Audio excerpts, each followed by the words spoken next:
Hey everyone, it's JCR here, and welcome back to another video. A couple weeks ago, Super Paper Mario was featured on the official Games Done Quick stream. Castle did an all-Pixls no Tiptron run for Make Your Own Victory, a GDQ Hotfix show that showcases runs that don't beat the entire game and roll the credits. Huge shout out to Quacksilver for having us on the show and being an incredible host. Myself, Castle, and a few other SPM runners have actively submit this game to GDQ over the years, so it was an honor to show off Super Paper Mario speedrunning to a brand new audience. Thanks again to GDQ for having us, and without further ado, enjoy the video.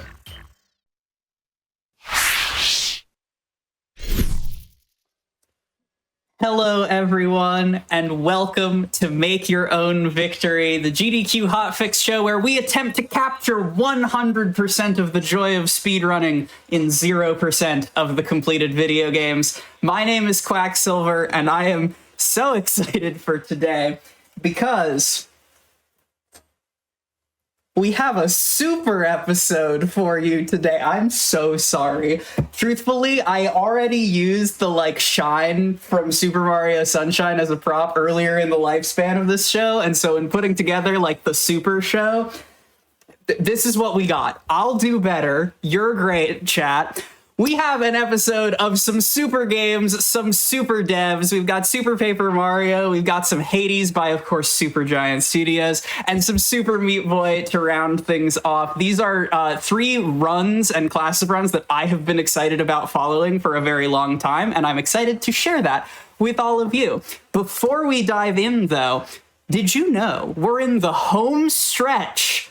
SGDQ is almost upon us. Summer Games Done Quick 2025 will be live from Minneapolis, Minnesota, July 6th through the 13th. If you're interested in attending, make sure to register for the event by May 26th. You can use !SGDQ in Twitch chat or visit gamesdonequick.com for more info. Additionally, prize submissions are still open for SGDQ 2025, and you can also find out more about that on the gamesdonequick.com website. Friends, I love the Paper Mario series with my whole heart, and I think the game we are about to showcase first is a criminally underrated entry in that franchise, but don't take it from me. Here to run all Pixls, no Tiptron, please welcome to the stage, Castle. Hello. Welcome everyone to this GDQ Hotfix. It's awesome to be here. I'm Castle SR, and I will be running, as you know, Super Paper Mario. Yeah, we're gonna have a good time today. Run some all Pixels, no Tiptron. We'll kind of explain more of what the whole game in the category is, but I'd like to introduce JCR. Hey, what's going on, everybody? My name is JCR. I've been around doing Super Paper Mario speedrun stuff for quite a long time, but I'm so hyped to be here today. This is my second time on GDQ commentating for Super Paper Mario, and I'm really excited. I think this is a really fun category that you guys are gonna love. So, all right. I guess introduction to the way. Are you ready to go? Yeah, whenever you're ready. I'm good to go. All right, go. so timing starts upon pressing yes upon this in the save file that says from the beginning. So we'll go in 3, 2, 1, go. Good luck. Thank you. And here we go. Get ready to do a lot of tech smashing for 5 minutes. So yeah, for anyone who hasn't seen this game before, this is Super Paper Mario. This is the 3rd title in the Paper Mario franchise, released on Nintendo Wii. This is the game that followed the Thousand Year Door, and it is quite different from the first 2 Paper Mario games. The best way that I can describe it, the first 2 Paper Mario games, Thousand Year Door and Paper Mario, those games are RPGs with platforming elements, while Super Paper Mario is a platformer with RPG elements. And you'll see what I mean once we actually get to gameplay here. But for now, we're just going to continue to mash through Prologue. A couple other things I have written down to note. We do play on a Wii Remote, which is a lot of fun. as you can see, Castle's gonna mash the 1 and 2 buttons to skip through the text here. The version that Castle is playing on is the Japanese disc version of this game. And something to note, the fastest console to run this game is actually the Wii U, but we're not going to be running on that today. Nintendo re-released this game on Wii U. It saves a good time on loads. The problem being that Sometimes it doesn't load.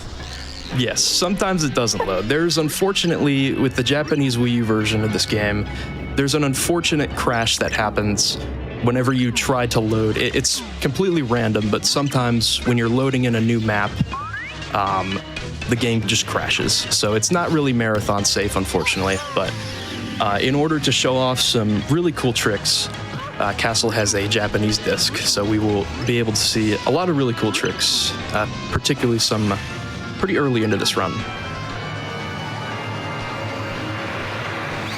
So the alternative, so just to get like the food chain of the Super Paper Mario, like optimal versions to play on out of the way, Japanese Virtual Console at the top. It's like, I want to say English Virtual Console and Japanese disc at the same spot due to just a few version differences, and then it's like English disc, PAL, everything else.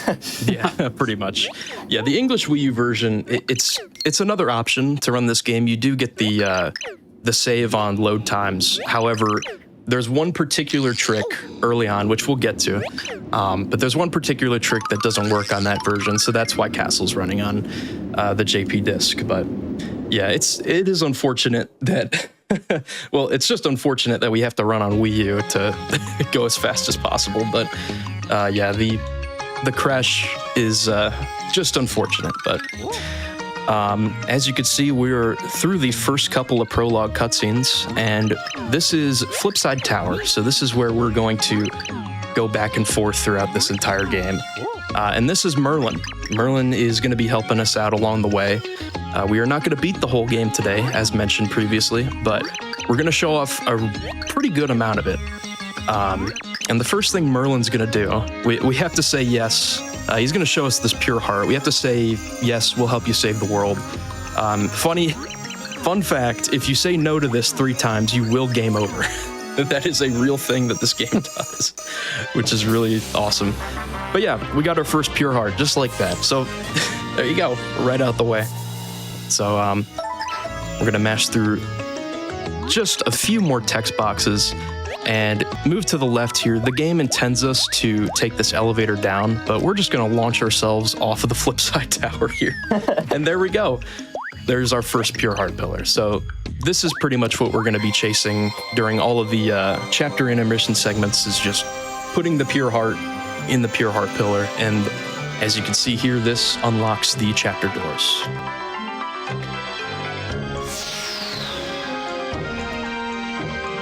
Yeah, these are really nice 25-second breaks, because even when you have like the downtime of mashing, it does end up being, you can't really like stop playing the game to like stretch, wiggle your fingers, do your magic pizzazz.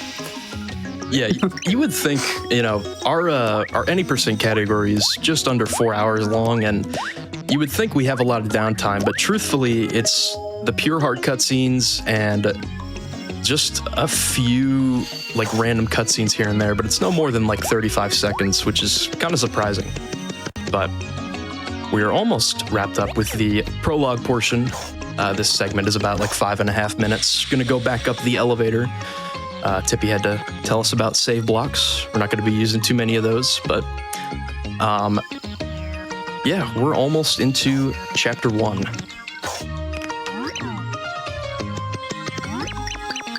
Right here, we'll be getting a really helpful and important item. Oh yeah. Called the return pipe.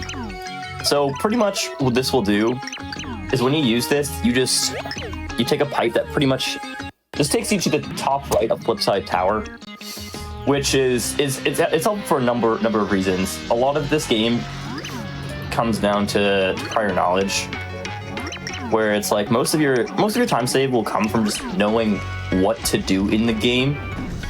There's tons of codes, items, just backtracking things even that if you know how to avoid, you will save tons of time. I also want to mention this now, just while we have a little bit of downtime. There's not a whole lot going on. If anyone in chat has any questions at all, feel free to drop them, and me and JCR will do our best to answer them. I am learning more about the run, and I will absolutely funnel chat questions to you when you are not in high execution moments. Absolutely. We do want everyone to know Super Paper Mario the best that they can, especially because the last time it was in GDQ, there's been a lot that's happened in the last 5 years. Oh yeah, it is. I think we were talking about it earlier. It has been like 5 years since we showed this game off, and there is quite a bit that has happened in those last 5 years. So I'm excited to show everything off here today, and we actually have quite a few tricks coming up here pretty soon. But to start us off, this is Lineland Road. This is chapter 1-1, and our first objective here is to get the main promotional ability of the game. It's the ability to flip into 3D. That's this game's whole gimmick. There's tons of different puzzles that we're going to be able to solve with this ability. But first we have to find Bestovius, and this room looks pretty empty, but in reality, as you'll see here, there's a door, and that is another feature in this game. Tippy, which is kind of our pixel partner that we're going to have throughout the entire run. We can actually point the Wii remote at the screen and find different secrets. It's pretty neat. We'll be using that a couple of times. So this is Bestovius. He's going to talk to us a little bit. He's actually going to ask for like I forget the amount, like 1 million coins for the 3D flip ability, and we don't really have that. So he's like, okay, I'll just give it to you. That's it. Good haggling. Yeah. So yeah, that's crazy. Dropping the price down from 10,000 to 0. Yeah, actually, it's crazy. We're gonna pick up a couple items here, so you'll see what these rooms look like in 3D. It is pretty neat to see. We're gonna pick up a couple items. The Shroom Shake is just nice to have for health. The Shell Shock will be pretty important. We'll use that coming up here in a little bit. And the Fire Burst is actually another instance of prior knowledge. So after chapter 1, we're gonna need a Fire Burst to cook. That way we can wake up Peach. And instead of having to go buy one, we can just pick one up right there. So that saves a good amount of time. Castle kicking a Koopa Shell for a couple points there. And in this next room is going to be the 1-1 point grind, which basically there's a property in this game. If you chain your jumps consecutively without falling off of any enemies, you can build up a lot of points. And that's what Castle's gonna do here in this next room. We're going to be hitting this block on the left here. It might give us something useful. And it wasn't useful, that's fine. Lock-in time. Yep. So, funny enough, that is a RNG block. So it's completely random what item will pop out there. That was just a coin. Sometimes we can get really good items like a fast flower or a slow flower. 30k off the point grind is really solid. That will do it. That is a pretty important grind, funny enough, because we're going to be doing the Pit of 100 Trials relatively soon. So, I love early pit shenanigans. Yeah, Pit is going to be a lot of fun. I'm excited for that. It is JCR's #1 commentating area, I do believe. Yeah, so I run a lot of Pit percent tournaments for this game. I've been doing that for about 4 or 5 years now, so I've had a lot of experience commentating Pit percent. So we will see a good portion of that today, hopefully.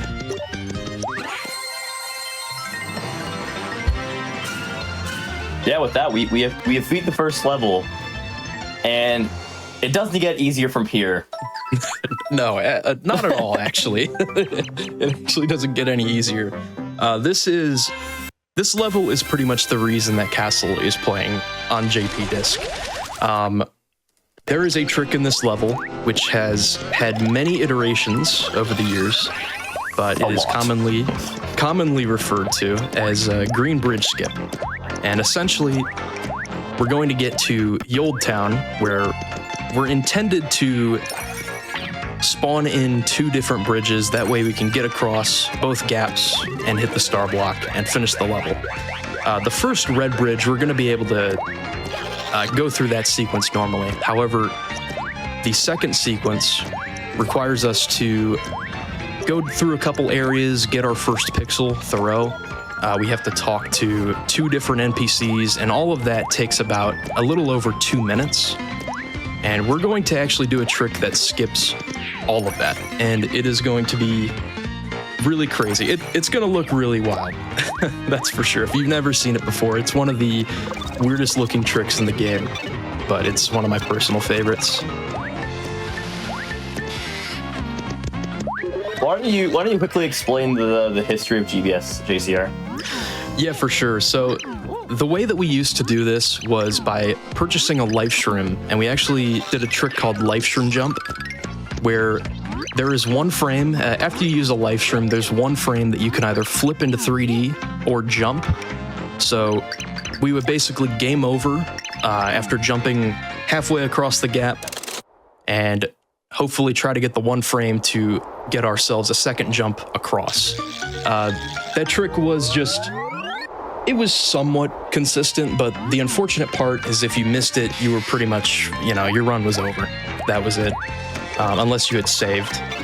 But this trick is, you can retry this quite a few times, and this is the current method, as you'll see here. So the first thing that Castle's gonna do is shop clip. Basically, this sign has some weird geometry. We can actually just clip out of bounds here. And Castle's gonna be running along these seams.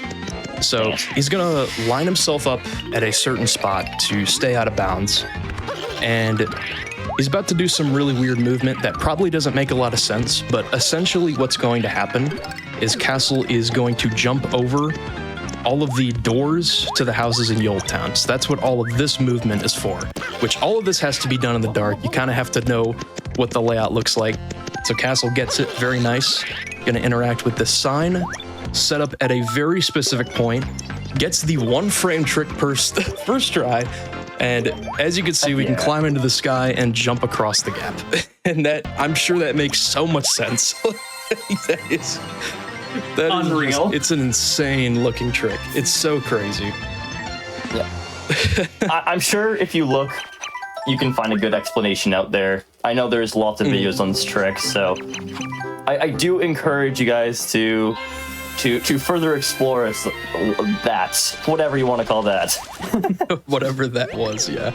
To essentially explain what happened there is a very thin plane that by doing a one frame trick we can land on, and that allows us to climb very high into the sky and get enough height for us to jump over the gap, which is it looks really crazy. It's really difficult to do all of that in the dark with nothing loaded.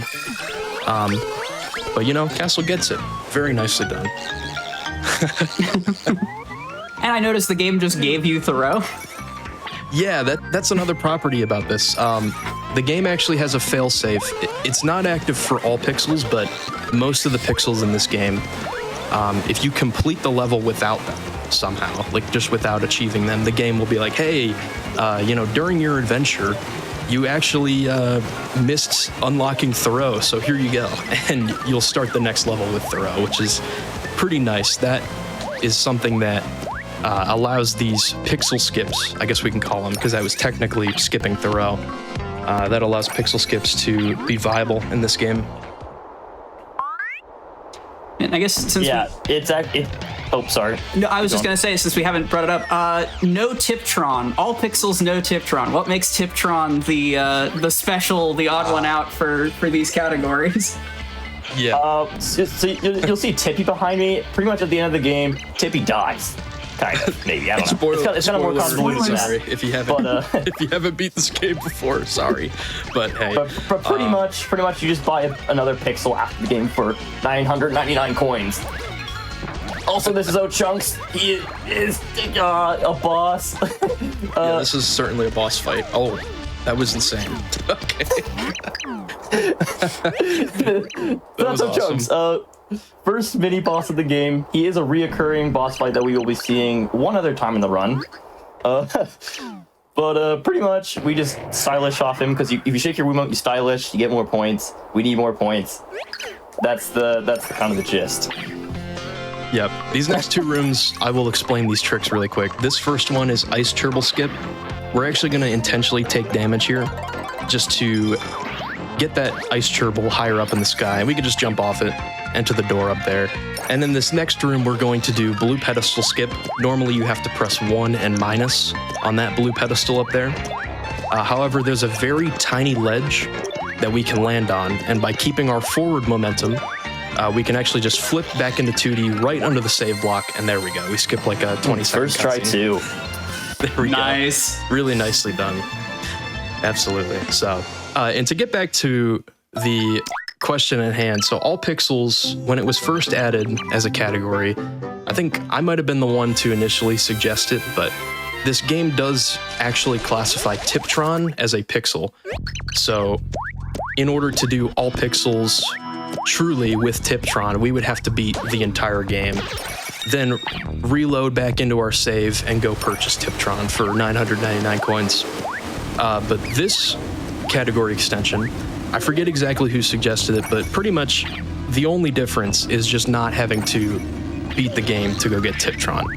And we still get to see, we'll still collect the 3 optional pixels. It saves a really good amount of time over the other all pixels category. I think about like 2 hours.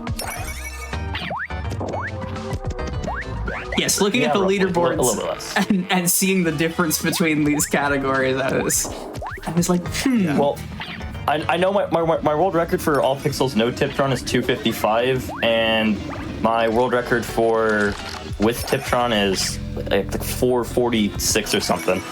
So about Yeah. like It's quite a 10 difference. minutes. which is actually Also- a perfect segue because you've now mentioned 2 world records in Super Paper Mario categories, and you're on a bit of a tear there. Is that correct?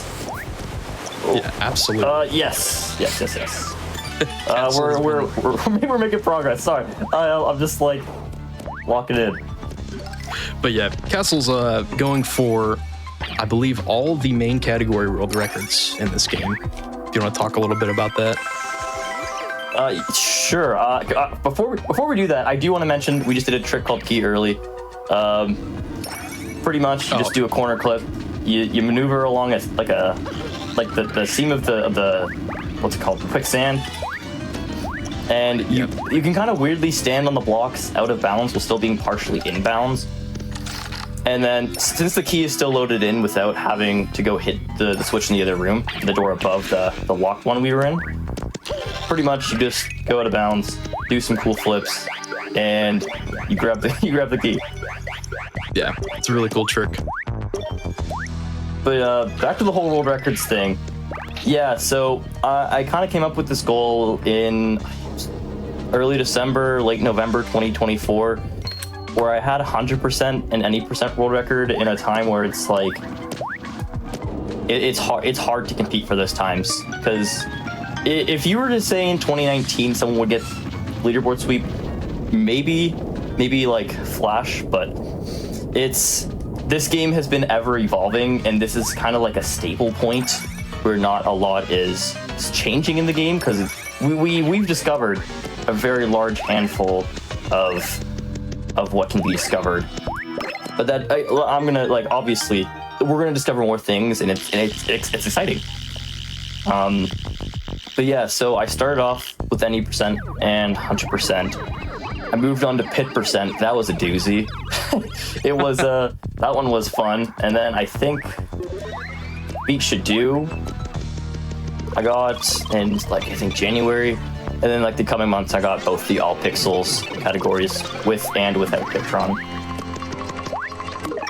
So I guess if you want to know my current goal, like, I'd say probably my order is looking like I want to do, so because I have 4 left, I want to do boomerless, pixelless, all bosses, then glitchless, because I want to have the last one end on credits. That Yeah, true. morally opposed in the context of make your own victory, but for your leaderboard sweep, that makes a lot of sense. So you said 4 categories left for the total sweep? Yep. So I got 6 out of 10 right now. Best of luck with that for sure. It's been super exciting to sort of casually tune into a little bit so far.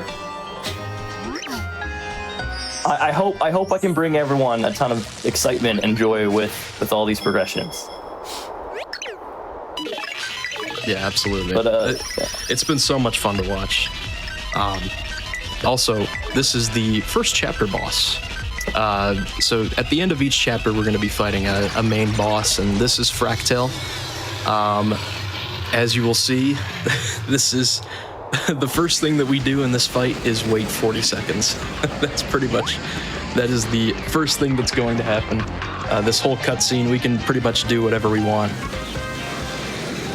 Wracktail is just gonna fly around, and we have to wait for a specific. Yeah, as you can see, we literally can do anything that we want. Magical.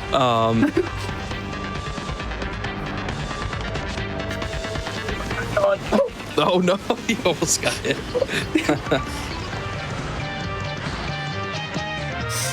it was worth it.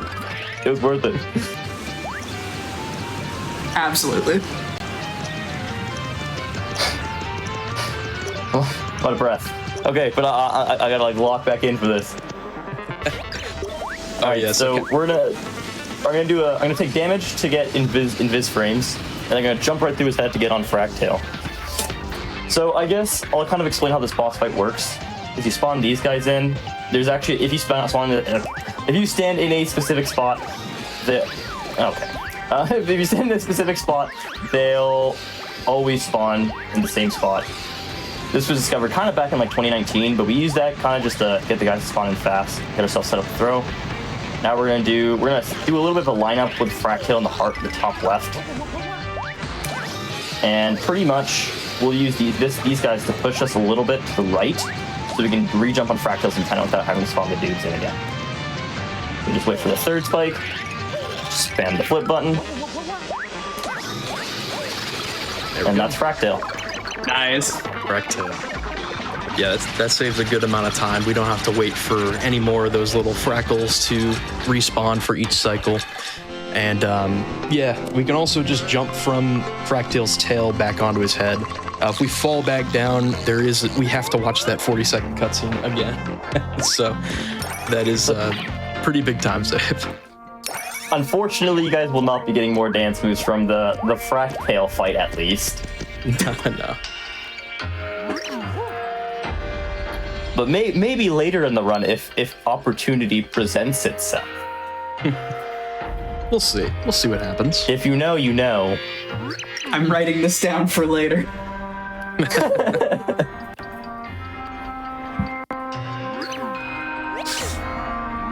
But yeah, so this is pretty much this is a wrap on chapter 1. So we're about to get the second pure heart of the game right here.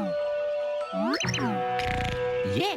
So pretty much, we will be coming back here again, unfortunately. But for now, this is where we end in chapter 1. Like JCR said, that's Merlumia, I think.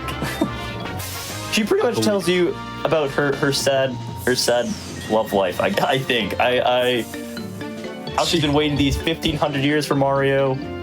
Yeah, for Mario. She talks to Mario about something, or yeah, for maybe anyone. I'm not sure, but she talks quite a bit. Goes on her own spiel, and Mario falls asleep during it, of course. So, in classic Mario fashion. But yeah, we are now in the pre-chapter 2 segment. So at the end of every chapter, or I guess beginning of every pre-chapter, if you want to call it that, we will have a little cutscene with all Count Bleck and his bad guys, and this will eventually become irrelevant because we will not be confronting Count Bleck, because who wants to save the world when you can have so many friends? Because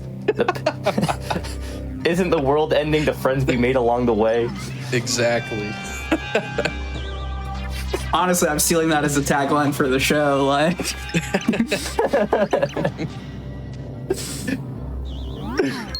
okay, JCR, I think you want to explain the where we are right now? Oh yeah, so we are actually, for anyone who's played this game in full, you'll recognize that we're in Count Bleck's castle, and this is technically chapter 8-1. And this first room in particular that we spawn in is really unique and has sort of led to a really interesting rabbit hole, particularly in the top right there. You saw a bit of a ledge. We're not meant to get up there until we have Luigi way later on in the game. But what's really interesting is we've had a lot of people go through this portion of the game, this segment, with moon jump hacks. And if you're able to get on top of that ledge, there's a pipe that you can go down and you can collect a key pretty much. And you're not meant to get that key, obviously, until you play chapter 8-1. However, if we were to somehow collect it with Peach in this state, we would actually sequence break the game so bad that it would think that we're in chapter 8-1 when we've really only completed chapter 1, and this is the intermission. And that sounds so crazy, particularly for any percent, because we could skip pretty much the entire game that way. But unfortunately, there are a lot of current hurdles that we would need to jump. We're in this segment, as you can see, like, we're not able to bring up the pause menu. We don't have any pixels or other characters. If we were to be in a chapter 8 state, we would be missing a ton of important pixels, important characters, tons of different stuff. So there's a lot of different things that we would still have to jump through, and let alone we aren't able to get up to that ledge legitimately currently. But if we were able to sequence break here, the any percent, if we were able to sequence break and beat the game, any percent would go from a little under 4 hours to a little over an hour, which is pretty crazy. It's really, really crazy. There is a lot of potential with this game. It just, I don't know if it'll ever be found, but I believe it will be. I believe it will be one day. Yeah, I believe it will too. I've been watching this game speedrunning for, I think, like 7-8 years now, and I never even thought that we would get sub 4 hours in any percent. I never thought that boomer skip would be a thing and all these different, green bridge skips. I've seen so many different finds. It would not shock me to see a massive sequence break for this game. So there is a few problems if we were to be able to do the skip even, and it's kind of the fact that we're pretty much soft locked, as we know right now. So when you get to that, what you do is you pretty much save and you exit once you get far enough into Castle Bleck. And when you do that, you unlock the ability to switch back tomorrow, but if you switch back tomorrow, you can't switch back to Peach. And that's a problem. Second of all, we mentioned that there's certain pixels you can skip, but the pixels you can't skip, there is no way of obtaining them. And we need one of those pixels. Actually, we need a few of those pixels in Chapter 8, along with another character that we won't unlock for a little while and be skip unlocking. So there is a lot to conquer, even if it were to be discovered. So really, it's like that plus a bunch of other discoveries to make it all happen and work. But it could be useful for other categories, such as Defeat Shadoo, or maybe even Classic Pit. Yeah, it's if we were able to get on top of that ledge, it would immediately save time for a couple other categories, which is really cool. But yeah, for any percent, we've got there's still a lot of work to be done. So maybe we'll see it one day. That'd be really cool. But yeah, I guess now would be a good time to circle around to the whole prior knowledge items thing. Is we got the Fireburst cooked into the spicy soup, and now for some reason we're gonna feed this unconscious Peach soup that is hot and spicy. What a nice plumber we are, guys. Very, very nice. But yeah, this is going to wake up Peach, and we'll start another cutscene here. So, as mentioned earlier in 1-1, Castle picked up a Fireburst and just cooked it here in this segment, right, as you saw there. So, just another example. Prior knowledge, we could save a lot of time just with the route. So that's cool to see. Yeah. I swear I did play this game. It's been a while, but I have played this game, but I forgot that soup was the antidote. And so when you're like, we're going to feed her soup, I popped off a little bit holding my silly little soup can. Yeah. It was all planned, Chad. I've known the whole time. Yes.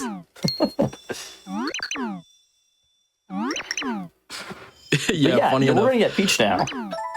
We do get Peach. So Peach is a character that we can switch to. It's one of my favorite things about this game. We don't just play as Mario, but we can also play as Peach, and in a little bit we'll be able to play as Bowser.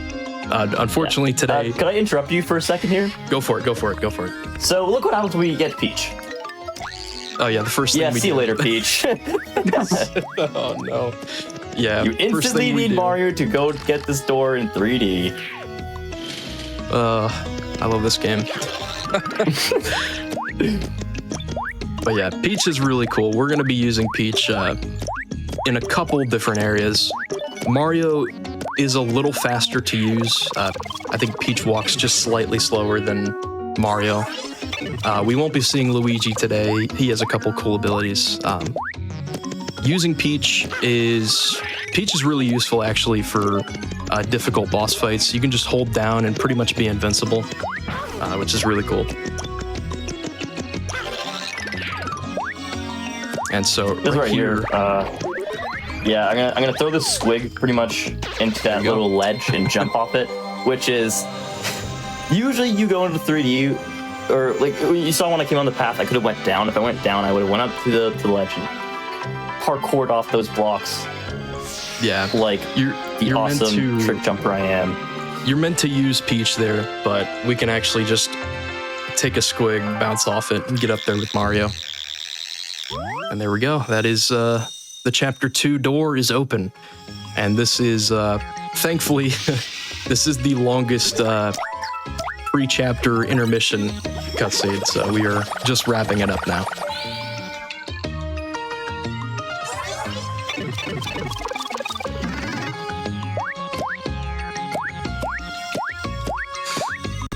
And now Chapter we 2. enter Chapter 2.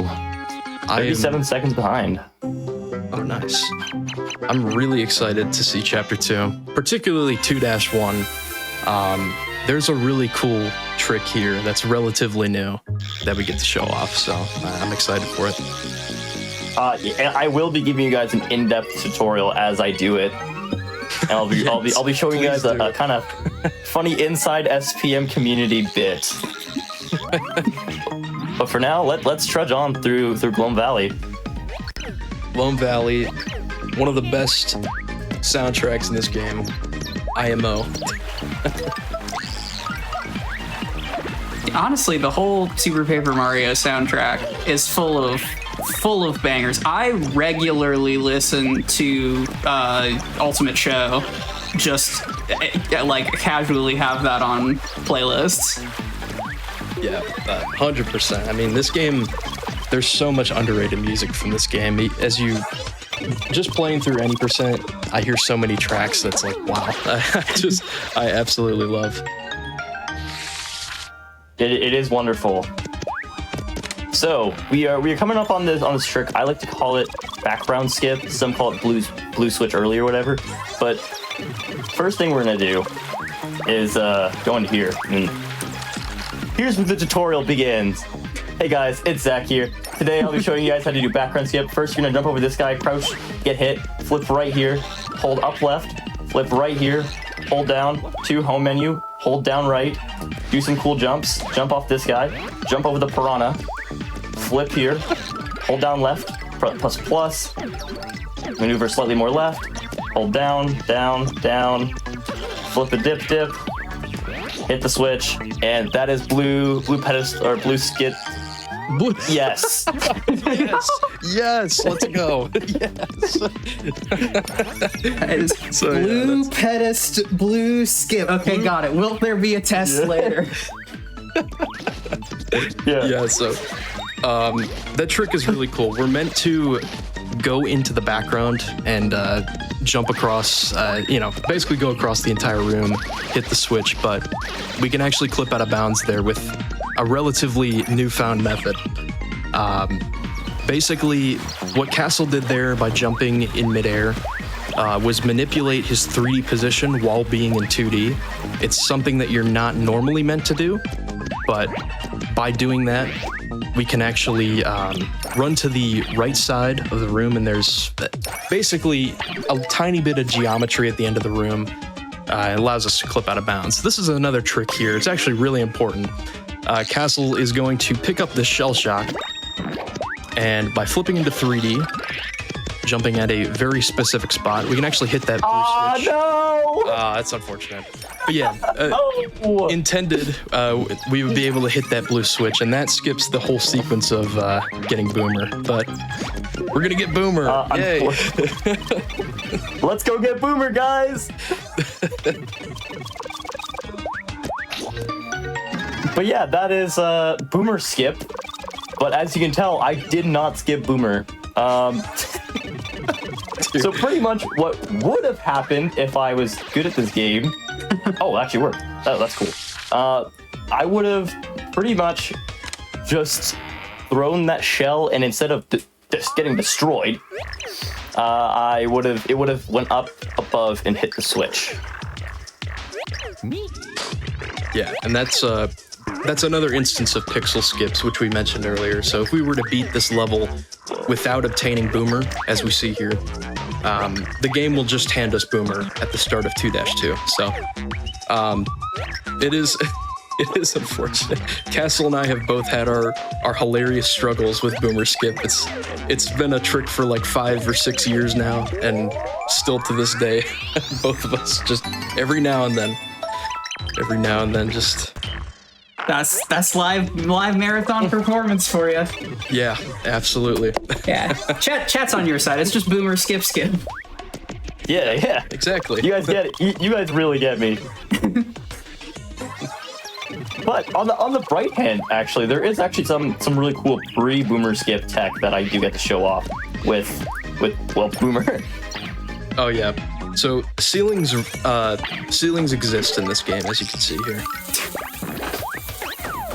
They exist. So yeah, you can just throw the bomb right through the roof.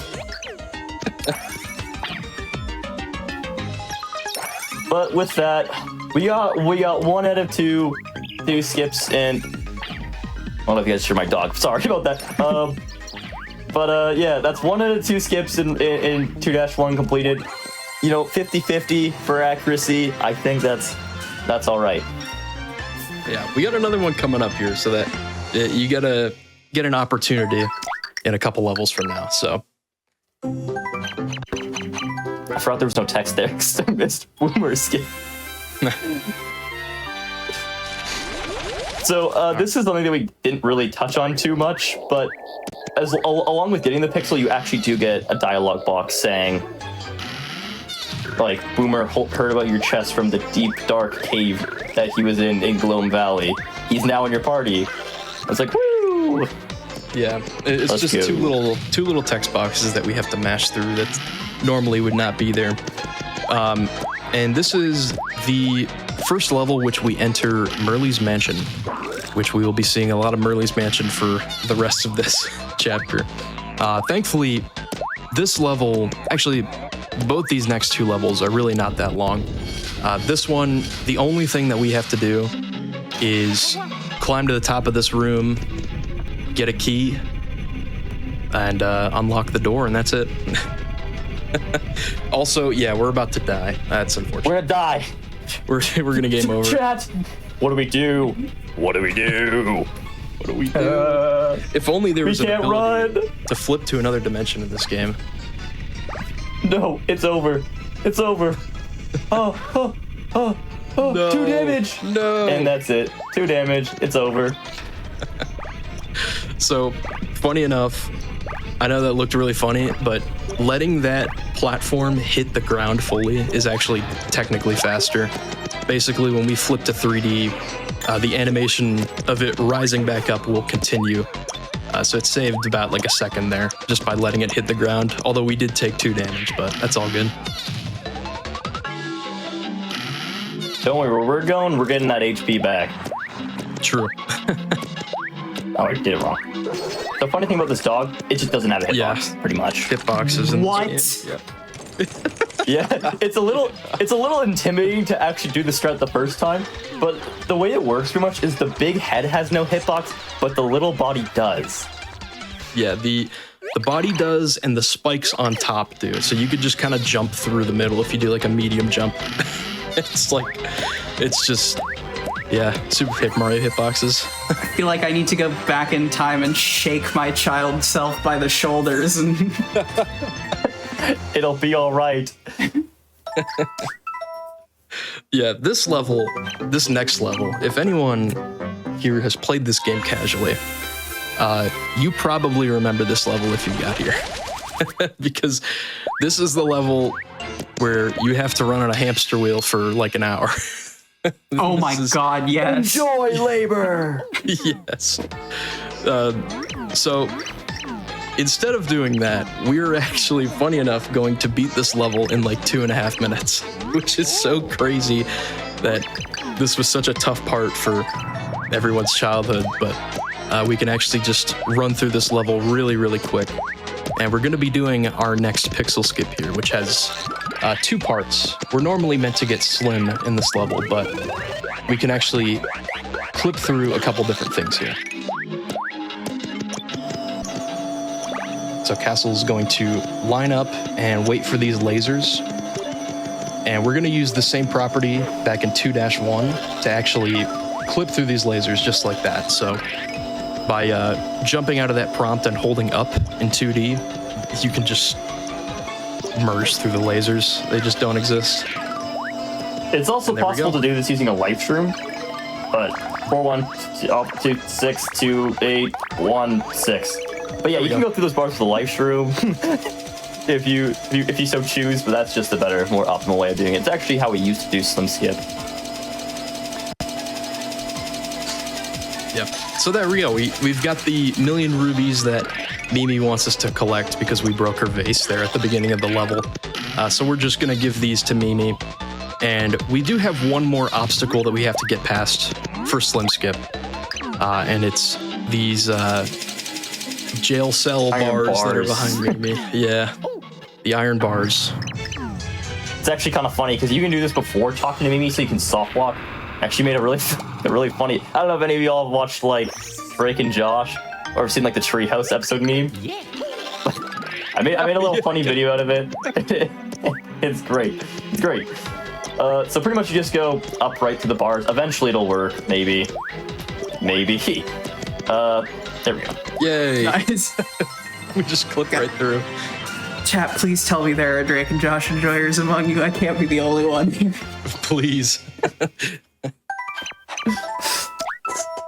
I could probably recite the entire scene to you if we wanted to do that. It's hitting several kinds of nostalgia I didn't know. I didn't know were on the table for this run today. Super Paper Mario has it all.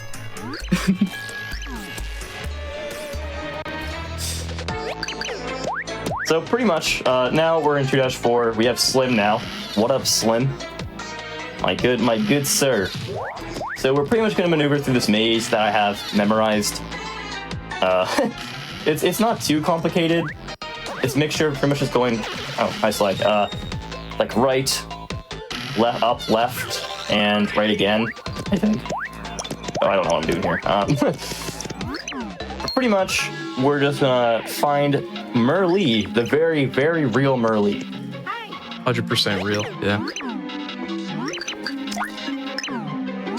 So he's gonna offer us a contract, but what's this? A ghost Merlee?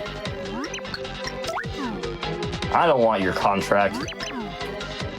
So pretty much now she's gonna get angry and transform into Mimi, and then prepare for your childhood's nightmare fuel. Yeah, everybody's favorite cutscene. This hurt me. This hurt me when I was younger.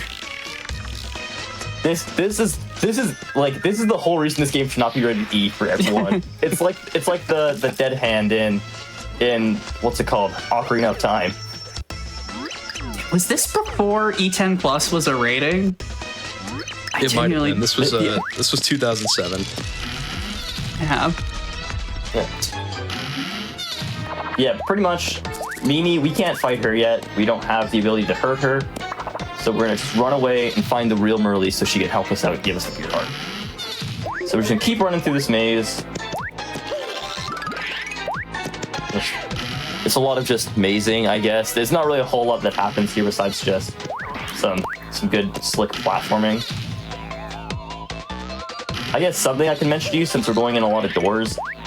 So pretty much, you'll notice every single time I move, I jump. Jumping in itself isn't faster, but it helps you accelerate to your max speed a lot faster. So we're gonna use that. Yeah, I'm also gonna pick there's a up couple this super shroom here. free heal. There's a couple different time saves. You actually saw one there. Whenever we enter a door, if we enter it pretty much right at the middle of the door, it'll be faster. Like our pixels, our whole party will get through the door much faster. So that's there's just a couple little time save like that. You know, just little things that do save time. Another one is using Thoreau before opening a lock. Thoreau will be active, won't have to go through the door, so that saves a little more time on the animations. There's just a ton of really cool tricks like that. So actually, so the funny thing about the door animations is it actually is irrelevant if you don't have a pixel. You still want to like end up near the middle of the door, but the Tippy will just kind of like phase through the door, which is kind of funny. But I have a question for you guys. You ever notice that when you like back in like middle school and high school, girls always went into the bathroom together? Well, here's the reason why. All right, they have freaking game shows. So welcome to I believe it's the 65th or 66th. That's my Merly game show, implying this has happened 60 something times. 66 times. But yeah, this whole segment, we're just asking both of these Merlies different questions to try and guess which one's the real Merly. But we can actually tell right away. It's always going to be the left one because there's a little fly flying around Merly.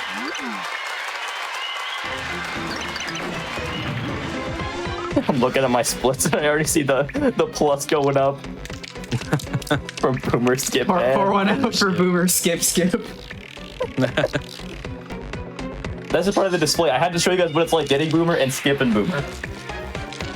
Trust just the process. So Mimi as a boss fight is pretty simple. It's this kind of the same thing as Wracktail where it's hit dependent. So we're gonna have to hit her as many times as she has legs, which is not 8, but 6. So I'm gonna line up my jumps a certain way so that instead of having to jump off the ground again, I just bounce off her and then bounce back on. Yep.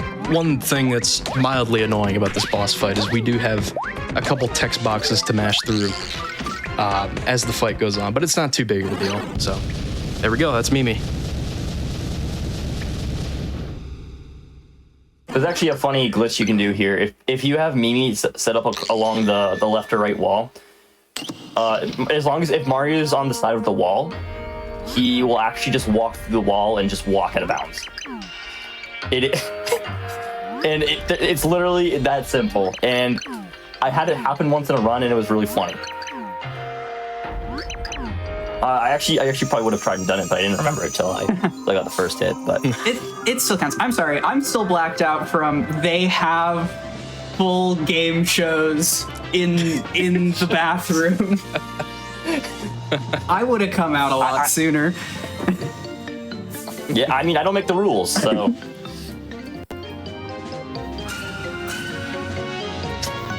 All right, with that, chapter 2's done though.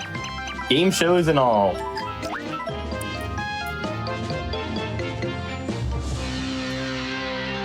So I guess now we're gonna be in our next chapter intermission with the bad guys. We're also gonna see a fan favorite character that everyone seems to like more than Mario for understandable reasons. You played Super Mario Galaxy 1 and or 2.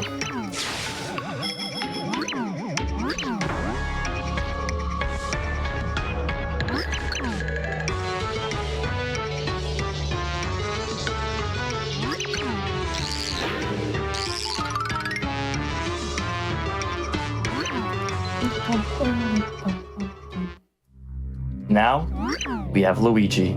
Let's go, There he is. Luigi. So pretty much, we're gonna do the same thing with Luigi as we did Peach, and that's walk to the left. I know, very interesting gameplay. But yeah, we have these two Goombas. One of them's name is Gary, and they pretty much trick Luigi into being their leader.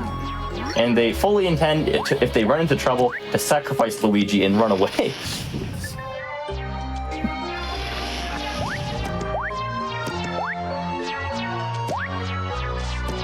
Yeah, you can see with Luigi's movement, Luigi could jump really, really high in this game. Also a little slippery as well to move around, but we all love Luigi. Yes, I see in chat. I sure hope nothing bad happens. I'll actually share a little bit of other speedrunning tech from the Galaxy games. So Luigi's sliding mechanic can actually be fully reduced if you can be running at full speed and then you just tap the direction Luigi's going on the nunchuck and he'll stop. That's neat. So fun little speedrun fact for anyone wondering. For a different game. Yeah, for not Super Paper Mario. Immaculate vibes. Zert. Now here's one of the best lines in the game. Gary, no!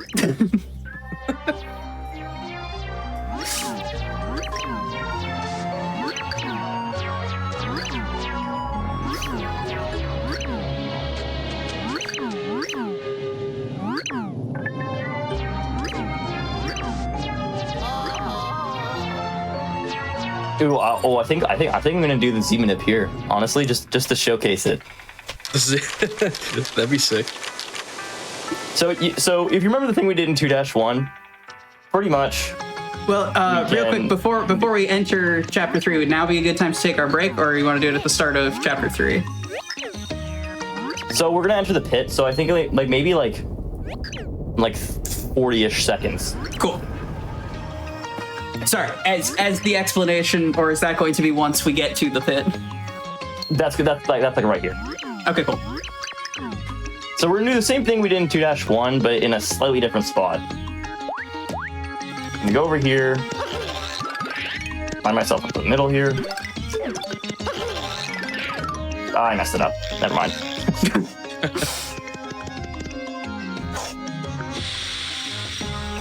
Usually, what you do is you pretty much drop off all the way off the top of Flipside Tower and land on the save block.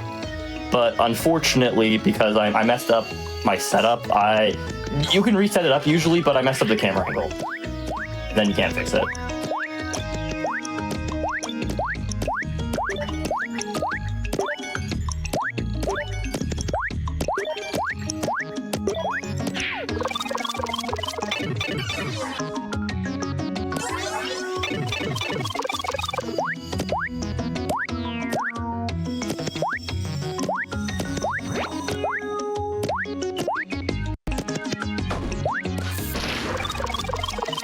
All right. As we move towards the pit, I think let's take our break here, if that's cool with you. Yeah, that's cool. Cool. So if you want to pause the game, we will pause the timer. Chat. It is the year 2025. This is where we take care of our hands. So we're going to take a quick break. I encourage you all to stretch, get some water, pet a small animal near you if that is an option available to you. And when we return, we are going to be back with some more Super Paper Mario. Don't go anywhere.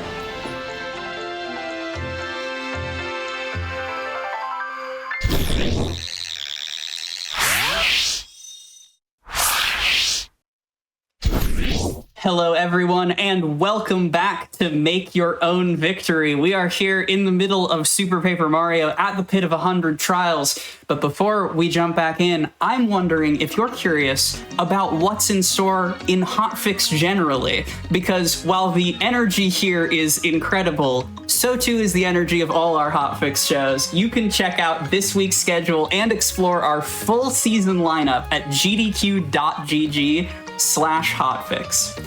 That said, I want to see what's in the pit. Castle, take it away. All right, we'll go back again in 3, 2, 1, go. I gotta move. He already shot the coconut. Oh man. Oh, nice. Nice. Yeah, so that's a really cool trick to get up to the pit here. There is actually a little cool trick here I'm gonna do. This is not gonna work in a million years. Hold on. Pretty much you push that, buffer up, down left or down right, and just There we go. you can walk through certain. You can walk through any corridor like that, pretty much. Yeah, absolutely. So we are into the pit. First key right away. You love to see that. That's a great start. A good sign, surely. Hopefully. So the Pit of Under Trials, there is a lot of RNG involved here. It is going to be a lot of different random elements that we'll have to go through. So basically, every time you enter a room, there's going to be a certain number of enemies. The amount of enemies for each room will be consistent, but it'll be completely random which one has the key. A couple other RNG elements. The entry and exit doors are random. They're links, so there's a few common locations, but ultimately, which one you get is random. Certain enemy locations are also RNG, so just a ton of different RNG elements, which makes the pit just so crazy to watch. It's really just... it is honestly one of my favorite things to watch in this game. Yeah, and you said you've been organizing pit races for a while now, right? Yeah, quite a while. We do full pit percent tournaments, just the pit percent classic category. The last one that we ran, which was last summer, we actually had like 20 entrants, which was our most ever. That was tons of fun. So it's always cool to show off the pit.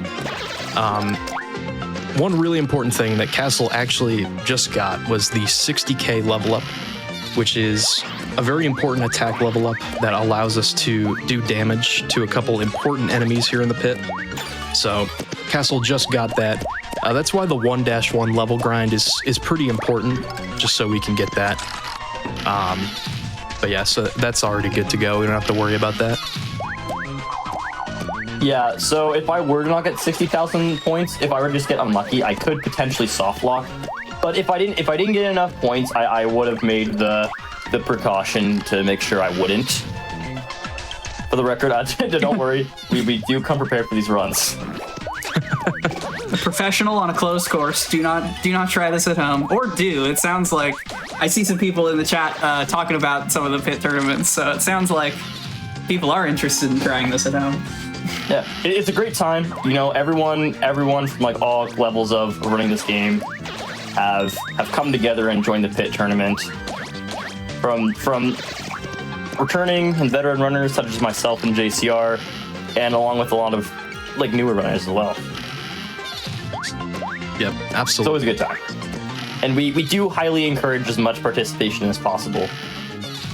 Yeah, we've seen one of my favorite things about running the pit tournaments is just seeing the amount of people that first start playing Super Paper Mario or first start speedrunning Super Paper Mario from those tournaments. I think it's really cool to see. So I always love hosting different community events like that. Just to comment more on the pit, as you saw there in room number 10, every 10 rooms will sort of be like a break room for us. It contains a chest that has a card for us to collect, but we're not going to worry about collecting that. We only need to worry about that in 100%. So we're just going to run past the chest. There is a chance that Flim could spawn, who's kind of a trader that we can buy items from. There are a couple important items that we'll be looking for through the pit, but yeah, so we are a couple rooms through, about 13 rooms. There are a total of 100 with the final boss at the end. We'll see a huge variance of enemies. We'll see a lot of late game enemies that we won't actually get to during the run because we'll only be playing up to the end of Chapter 5.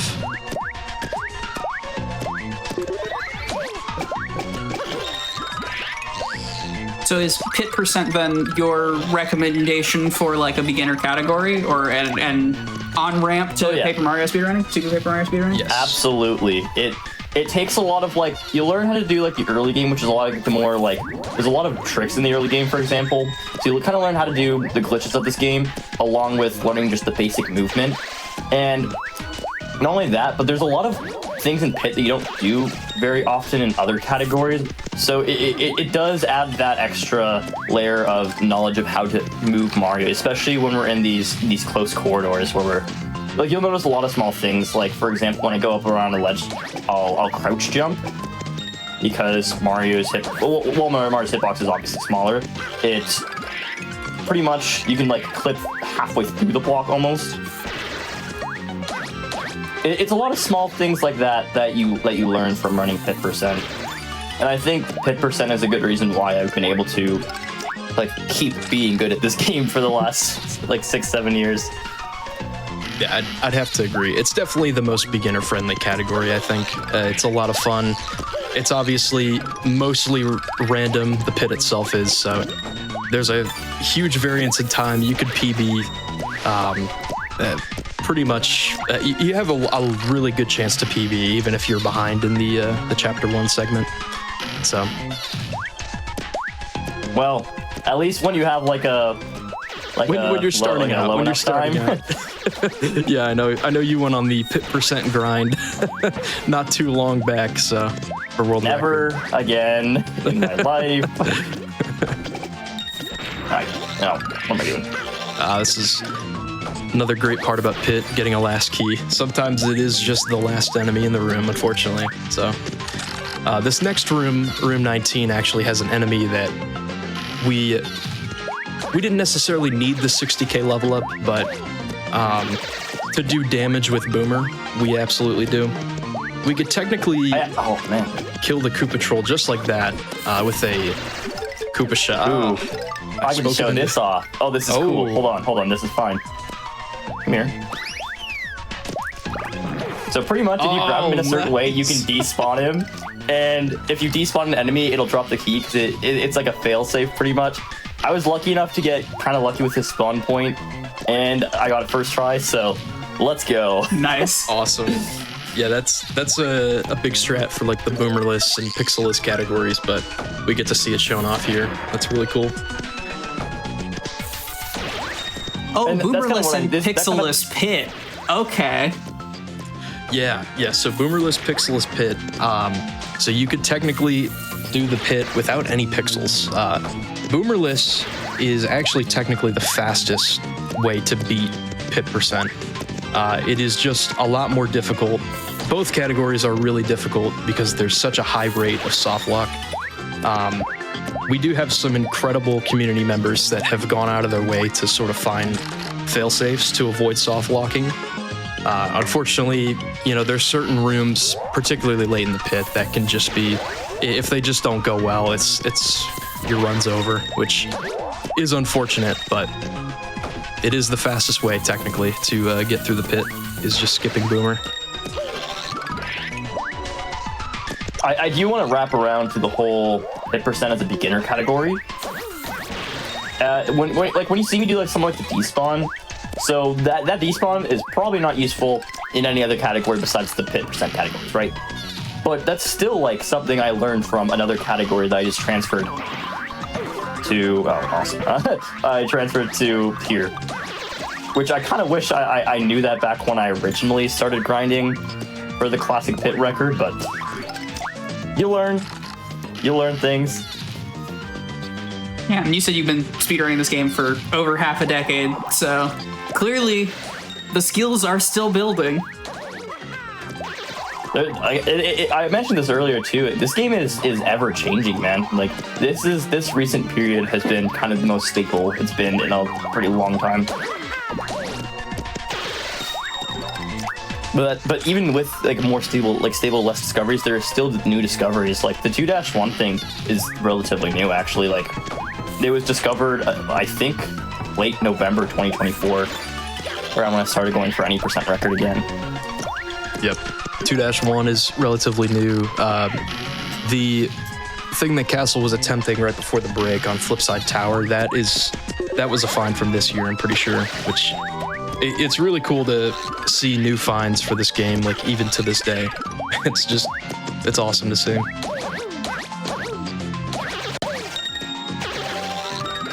It is one of the best parts about running Super Paper Mario is just the community. Like there's I want that peach actually. There's a lot of community interaction in not just the Discord server, but in streams, on the SRC page, just on Twitch in general. Like it's not exactly something that I've seen in every speedrunning community. Not that every speedrunning community is like, get out of here or anything, but I just think that SPM has always been welcoming to new runners, and I hope that we keep doing that, and every community does that as well. Yeah, it is. I think it's pretty wholesome. All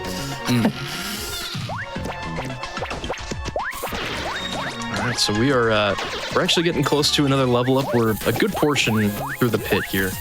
The next level up is at 90k. It's usually about 30 to 40k in between each level up. I don't think I mentioned this earlier, but the way that level ups work in this game is each one that you get will alternate from an attack level up and an HP level up. So every time that we do level up, we'll get full HP. Sometimes we'll get an extra 5 HP total. And then other times we'll get an attack buff, which both are pretty useful. So just like that, we are already into the 30s, room 31. And as we go through the pit, I think one thing that's definitely clear is the rooms kind of like gradually get more difficult. The enemies get a little bit harder, more difficult to kill. And you start getting rooms like these that yes. Last key, let's go. Yep. I It's just believe RNG that's manipulation for the next 50 rooms, trust. sure. I believe that's what the third last key so far. Not that I'm keeping count. Not that you two can play along. Hopefully it's less. Okay, someone better than me at math in the chat can figure out, if there's between 2 and 10 enemies per room, what the average number of last keys you'd expect over the course of a pit run is. Yeah, there's a lot of statistics and probability you can do with pit percent. And Left is an exercise for the STEM majors. Yes, absolutely. The amount of enemies per room is actually pretty interesting because there are certain rooms. There's one in particular I could think of that has a single enemy, just one. That's later in the pit, though. It's like the hardest room in the game, for the record. It is. Like, you guys don't forget that. It is surprisingly difficult, but there's also another room that has like 30 enemies in it. So we're going to be seeing a wide range of enemies per room.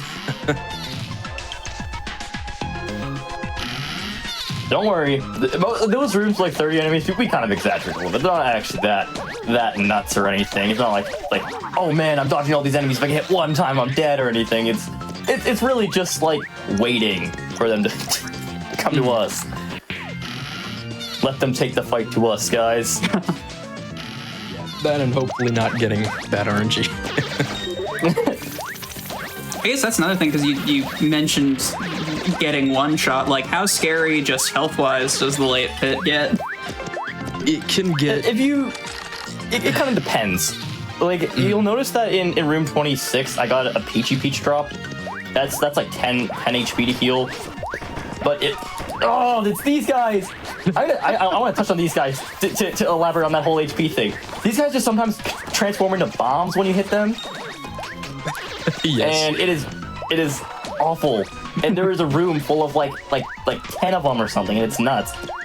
Yeah, the 80s and 90s love to spam ninjas everywhere.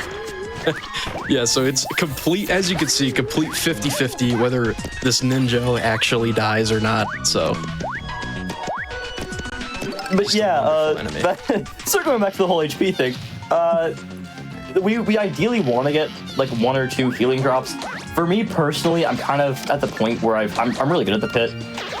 I've done the pit like zillions of times. Oh, there's a key. And Really, for me, it's like having like 1 or 2 healing items is ideal.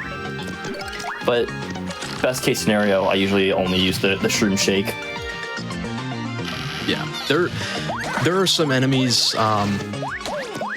Magiblots are not as bad. I mean, their projectiles can be pretty annoying. Clubbas, I know. Clubbas just have a huge hitbox. They'll do 3 damage. If you aren't careful, you can rack up a lot of damage in some of those Clubba rooms. I know there are a couple enemies, particularly one I'm thinking of that we'll get to, that its projectile will do 10 damage, which that can be really scary, especially if you're low HP. So.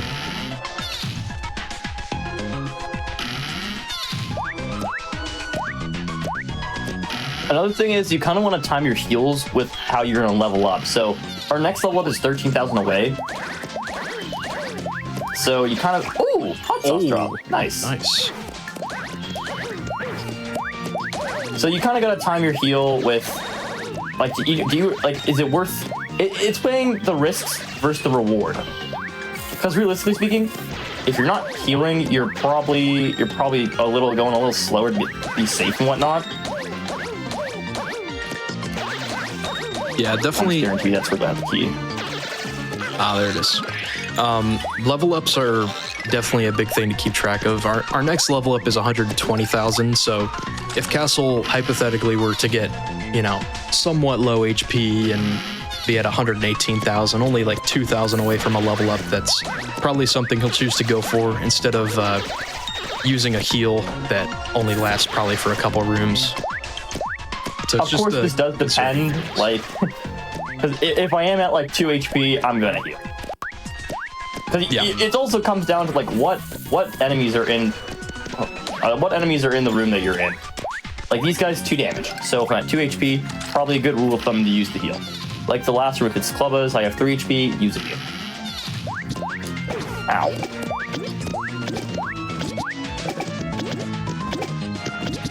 These guys, we just kind of kick their shells back at them.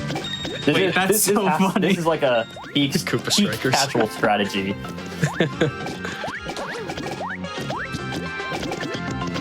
This guy just kicks shells into himself. Their AI is pretty funny. It's a bold strategy. He knows he's gonna lose. That's why, right? He's like, yeah. Let's let this castle guy go through.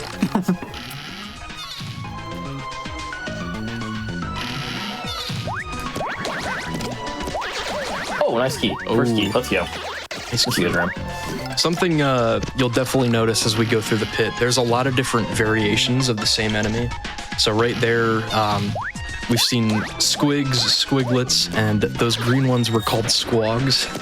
So of course. This game loves to sort of make different copies of the same enemy. Same with the Tyloids here.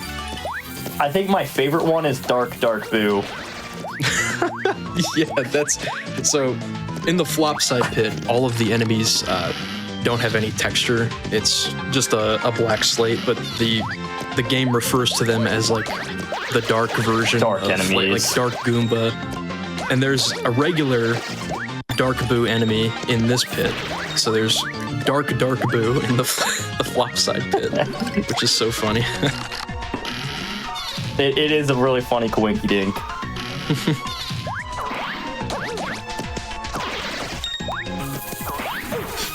Cherbals. Something I think is particularly relevant for this category is that every poison enemy you kill will always drop some kind of item. Like you saw there, like this guy dropped a dry shrimp. Also, I just leveled up, which is nice. So I have 1 more attack. And that guy dropped a long shake. You ideally want to get something like a shroom shake or like a peach, but if you get poisoned, literally any healing item will save you. Oh, thank heavens. I'm gonna, you know what? You're done. Huge first key. Yeah, this room, anytime you see Clubbas or Magic Koopas, or both. Yeah, it's so good to get a first key in those rooms. I don't want to comms curse anything, but I have noticed the luck seems to be turning. And so I'm sorry about the last key in this room in advance. Yeah. It's okay, I'm gonna get the key right here. I told you. Yeah, I told you. Shouldn't have doubted. My brain. It's just so big. I'm literally, they call me Taslasar. I do have a T, an A, and an S in my username. I just know. So we are halfway through the pit. This room castle is actually going to set up sort of like a mini point grind. We can get as many enemies onto that bottom floor as possible. I don't think I mentioned it, but the Buzzy Beetle shells are pretty much the only type of shell that won't despawn off screen. So sometimes if we kick a Koopa shell, there's a chance of it despawning if the other side of the room isn't loaded. But Buzzy Beetles, we don't have to worry about that. So that's pretty nice for just a tiny point grind there. Oh, thank you. You'll notice also is like not only like the Buzzy Beetle, but you'll notice I like try to combo off as many enemies as possible, like I did in 49, where I was able to hit three of the squags and combo up like a few thousand points roughly. Using these tactics is like a surefire way to one, stay alive in the pit. Yeah, I thought I was gonna hit both.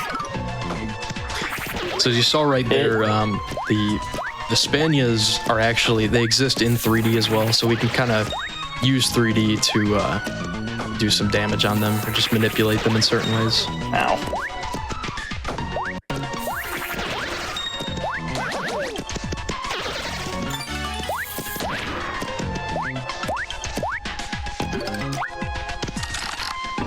In all honesty, the pit becomes a lot of the same after a little while. I'm sure watching some of this like fancy high-tech movement does get is entertaining, but it's also ow. That was rude. Trying to interrupt my explanation. I mean, it was a first key, yeah. Yeah. He was apologizing for smacking me in the face. If you ever kicked like a soccer ball at someone's face, you know what I'm talking about. Again, nostalgia I don't think I was expecting in this run today. It's the era of the Wii, man. You gotta be ready. You gotta be ready for the nostalgia hit.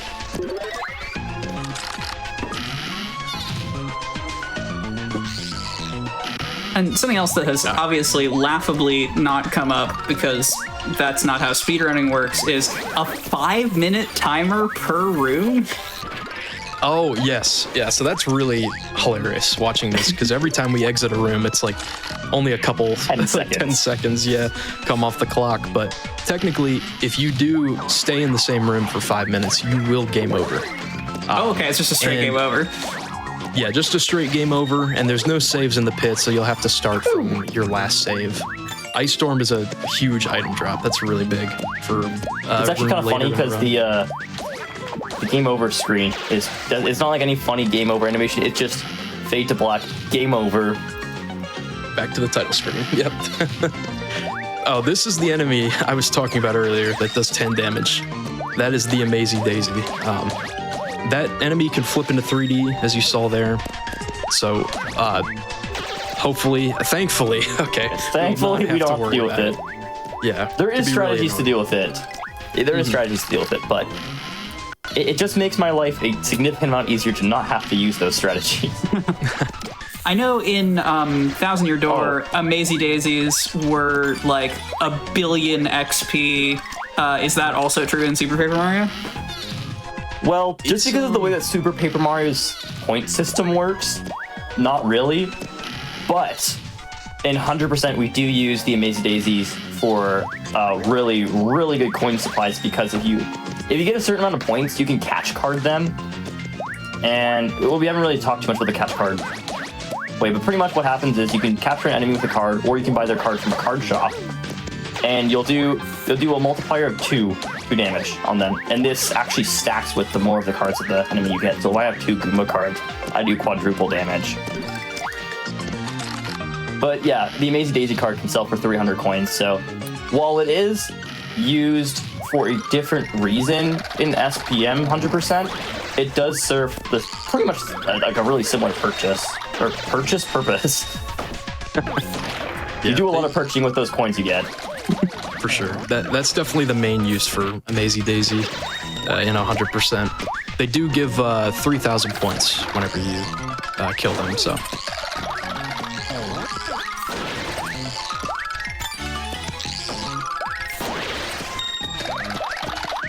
Are those the fabled light dark boos? Yeah, those are the regular dark boos, yeah. the regular dark boos, yep. So, something cool about dark boos and pig rhythms. We saw the pigs earlier, but both those enemies will drop a ton of coins. And as you can see, we are almost at 200 coins. We probably will be here in a little bit. So, we can get a lot of coins just by completing the pit. Which is actually really helpful because we will be needing 300 coins near the end of the run, or well, last like hour or so of the run, whatever.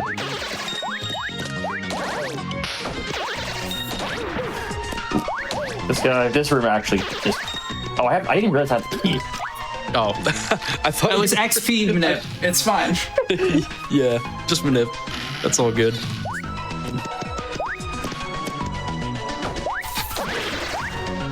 Oh, that was really fun. That's like the fun part about commentating in the pit is sometimes you kind of lose focus of what you're doing. You forget that you got the key like 3 enemies ago. It's okay because it means the room pit is doing nice RNG things. Yes, that's all we want.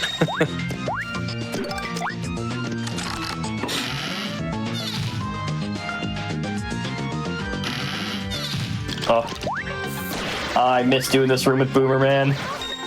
You can't fight these guys the same way with throw, and you kind of have to bounce off their little square head. So in Boomerless, these guys really suck to deal with, especially because they have 10 HP and you do at most 3 at this point. Seeing Return of the Ninjas, but they're not nearly as bad in this room because there's only like 2 or 3 of them. It's the door. Yep. So we're a little over halfway through the 60s, so we're gonna get to the final 30 rooms here in a little bit. These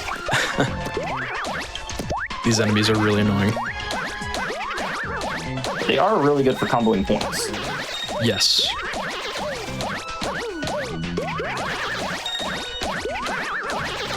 You'll notice I probably went up like I got a lot of points in that room. I don't usually get that many, but Yeah, over halfway to the next level up is really good. I don't need any more points. Yeah, especially in those tight corridors, being able to block whole hallways seems bad. Seems unfortunate for speedrunners. Yes. Trust me, it really is. It gets like having the small corridors is frustrating, but I haven't really mentioned it too much, but you do use those to your advantage in a lot of situations where sometimes how do I explain this? So pretty much, if you're in a small corridor, you can just bounce like up and down really, really fast. And you'll notice, like, I can kind of... Oh, I can't show this one, actually. Yeah, this room is... these shells will do 5 damage, so this can be really scary sometimes. That's the key. Wow, and they are committed to the kick shell into self strategy. I have to admire the moxie, honestly. They stick to the same plan, no matter what. Sometimes you gotta feel pain, feel the victory. Pretty sure that's the saying, yeah. If it's aggressively broke, don't fix it.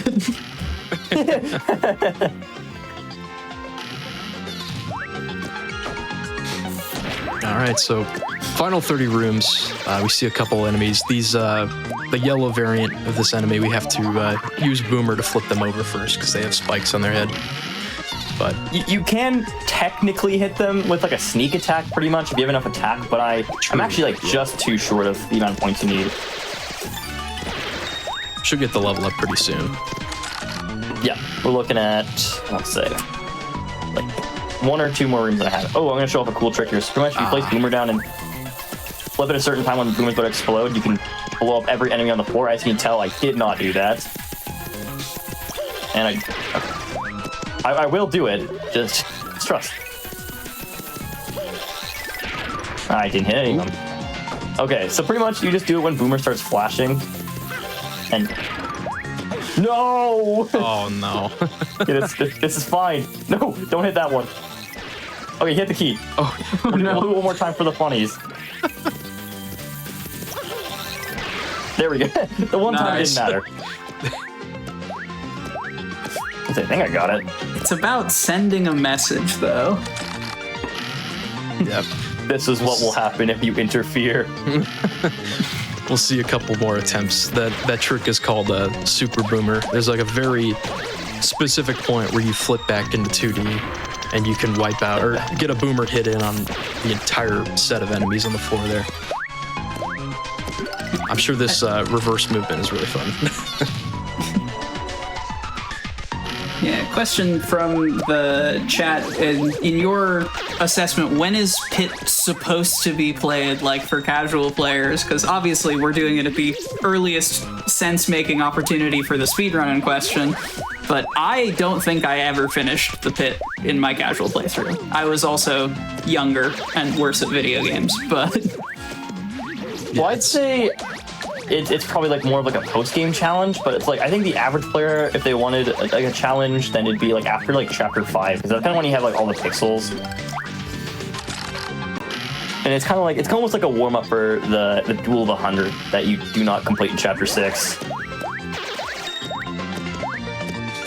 Yeah, the other point that Moonrise mentioned in chat is getting Cudge in 5-2 pretty much after that point. Cudge is another pixel that is really, really nice to have for the Pit, especially the Flipside Pit, but...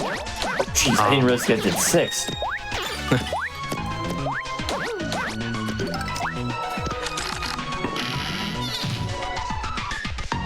But yeah, the two last pixels actually are conveniently some of the most helpful. Oh, what? I didn't hit him? Because... Oh, here we go. So pretty much, Cudge is just like...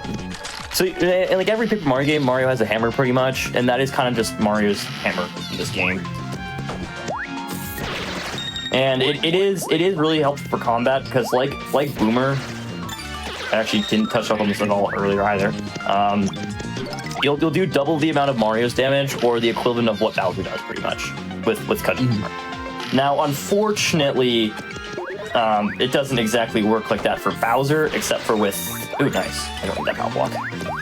So it does work like that with every pixel besides Thudley, pretty much. But Thudley, because we have access to Thudley, sometime in chapter 3, pretty much, we will get to see the usage of the Bowser Thudley strat. Yeah, it's like there's a lot of different damage multipliers in this game, and that's like the best one, just Bowser Thudley. You get a lot of damage from that.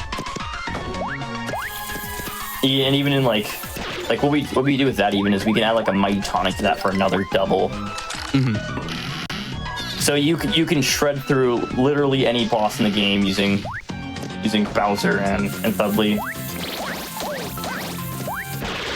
These enemies here, we're gonna see them quite a bit for the rest of the Pit, but they are called Magiblots. There's 3 different variations. The red ones do the most damage, but we kind of do have a strat just by standing next to a corner. We can sort of get them to spawn on the left wall and jump on top of them. Oh no. This guy might be stuck, yeah. There he is. Sometimes Yeah, when you so these flip guys the in 3D just don't work. Yeah, Pretty they'll much. get stuck You there. flip, they get stuck, and then you have to go into 3D again. I was really lucky that I didn't get too screwed by that, but... We are actually, because I comboed a lot of points in that other room, I was going to say we're about to level up, but we just did level up. Really convenient, because these next few rooms are, silly. These next few rooms are going to be some of the most damage-inducing rooms in the entire game. Yeah, the 80s and 90s of the Pit get really crazy. There's just a lot of wild enemies moving really fast, a lot of high damage enemies. Like, it gets really crazy. This room in particular, we really want the key to be in one of these Spaniels. If we have to kill these These schlorps is what they're called. Oh yes, that's so good. Nice. Killing those schlorps, you have to feed Boomer to them twice, and that just adds up so much time, so saving a ton there. And then right into 85, I mean, these next few rooms, like 85, 86, they are all really difficult. We got a ton of dark They're all here. terrible. Yeah, poison pokies are really annoying. I am happy that I do get to show you guys kind of what it's that hits. How you can use the roof to your advantage. Wow, Okay, these this- dark this- moves. There we go. I am just being a little. Nice. There we Okay, go. there we go. So I did opt to use a heal there because realistically speaking, it's if I get poisoned, I'm gonna lose more HP anyways. So we're gonna have probably my least favorite room in the entire pit. Or pretty much. Oh man, these guys are in the best position possible. That's really good enemy spawn locations. So what I'm gonna do here is I'm gonna use my hot sauce actually. Nice. And as you can see, it just shreds them. Nice. All one hits. So unfortunately, the hot sauce doesn't last too long, and it'll probably be in one of these guys, yeah. But that did save me a lot of time of just placing down Boomer 3 times, exploding, Yeah. doing all that crap. Yeah, 3 Boomer hits for those guys normally, so the hot sauce Oh, wow. was a really nice item to pick up there.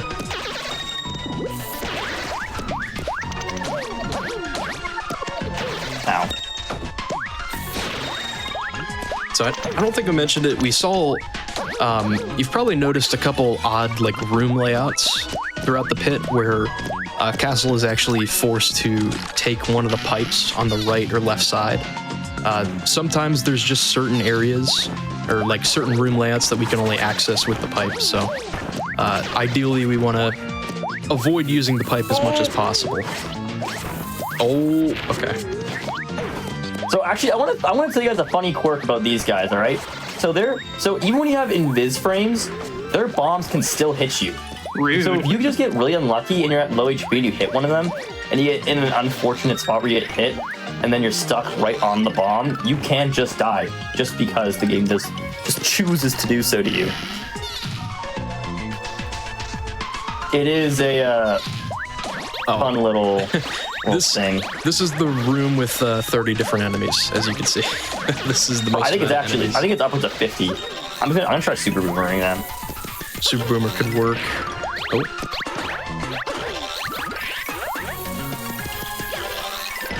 There we go. There's actually so many enemies down here that it can't even get them all. Egg, no! No way. They just despawned. That's so sad. What's the egg? The egg, I think it's our community favorite item in this game is the big egg. I think it just does 12 HP, but it's just an egg, so we just yell egg every time we see one. Perfect. No further questions. This bit, I honestly could not tell you where this bit originated. Wow, What? that was awesome. I could not tell you where this bit originated from. I think it was probably somewhere in Flash's chat. It was, yeah, definitely. It just works well because it's the only item in the game where it's like you could actually type just your random phone emoji and have the egg. Oh, that was lucky, man. Yo, please don't make me fight all of them. Yeah, so this is the ultimate ninja room I was telling you guys about.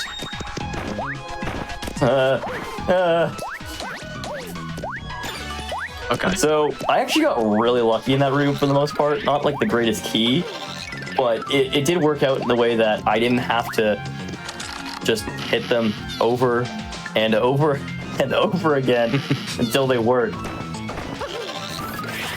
Yeah, you can kind of see, as we're in the 90s here, you can see the rooms get very, very crazy. Oh, nice. Get me out of here! Yeah, definitely want to leave these rooms as soon as possible.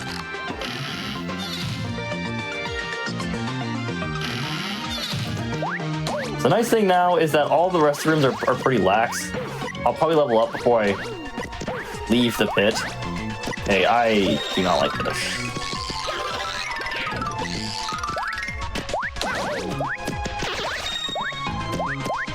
Not gonna lie, I actually kind of got to lock in here.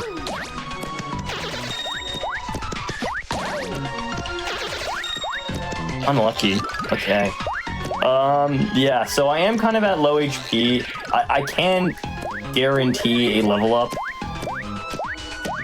but still gotta be cautious. Nice. 300k will be the next level up.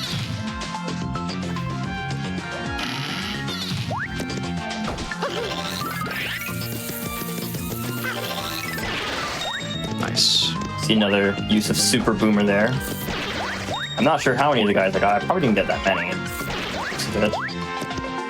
Yeah, there weren't too many on the ground there, unfortunately. I am trying to play this a little bit more cautious. I don't want to die. I think you can level up here. Yeah, I'll probably level up. Never mind, it's all good. Yeah, it's all good. Sometimes with Run a Pit, you do have to be a little careful. Nice egg! Let's go! Yes! Rewarded after all.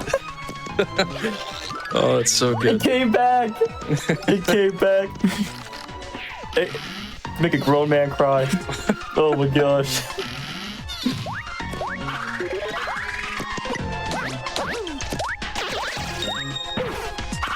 Alright, so thankfully the last few rooms here aren't too bad. We're actually about to enter the hardest room in the pit, room 97. Yeah, so you know, like the run might be dead here, honestly, guys. Like I'm not feeling good about this room right now. You know, I only have 33 out of 35 HP. You might as well just kick us off the show right now. And Wow. Nice. we did it! Let's Oh go! my gosh! Yo! Oh my gosh! Wait, that's Oh. incredible. That's so funny. They're gonna hit him? Yeah, so the Ice Storm drop we got earlier is great for this room, because there's 4 enemies here. Nice. Unfortunately, you can't get all 4 of them on screen at a time, but usually it's one of the 3 you hit. It is possible to get all 4 on screen. You just have to get one to attack, I think, as you're moving. It's an odd setup, but nice. There we go. Tons of magic blots in this room, and that's it. See you later, nerds. That is the pit. So we got one more room to go, and this is the big boss fight here at the end, which we And you're thinking, this sounds familiar. it might look a little familiar. You may or may not have seen this before.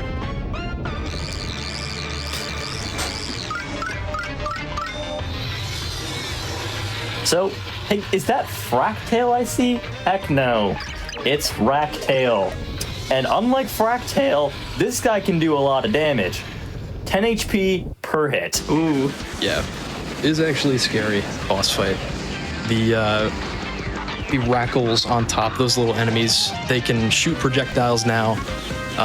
It takes quite a while for them to shoot, but if they do, they will be 10 damage each. If we run into Wracktail's head, that's also 10 damage when he attacks us, so.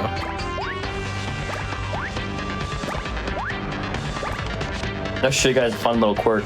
With 3D, you have a slight moment of invis frames. You can just mash, if I just mash the A button, Wracktail can never hit me there.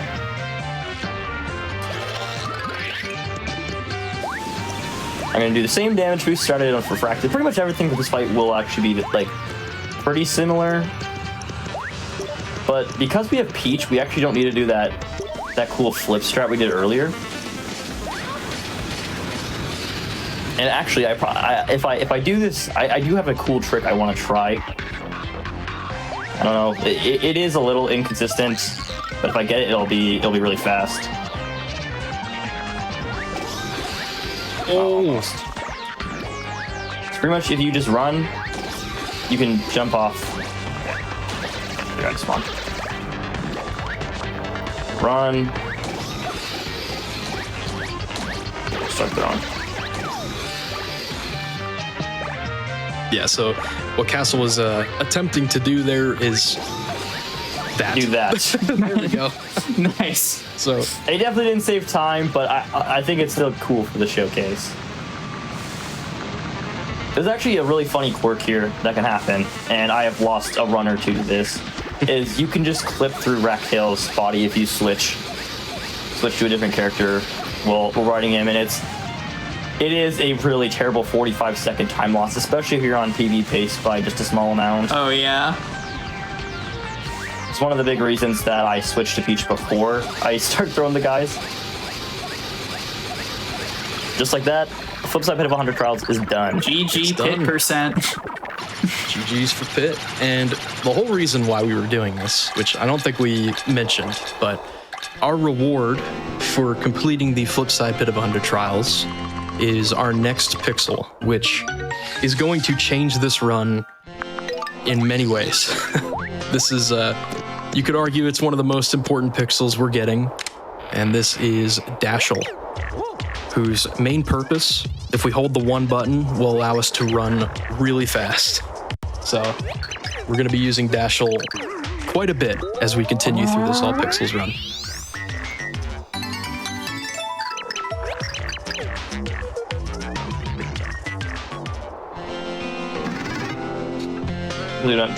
Zoom! There we Oh, yeah, go. that's a pretty big speed increase. Yeah.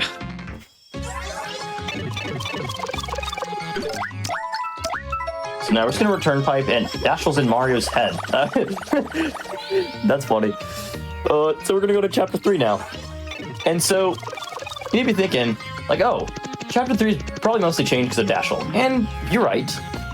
But there's another component that a lot of people don't exactly think about, and it's kind of sparked a huge debate for 100% routing, and that's the amount of points you have in chapter 3. So usually in an any percent speedrun, we have about 60,000, right? But because we did the pit, we killed all those enemies, we have 300,000. So now every boss in chapter 3 that we will face will be shredded. Yeah. That is definitely the big benefit to doing the pit and then running through the rest of these levels.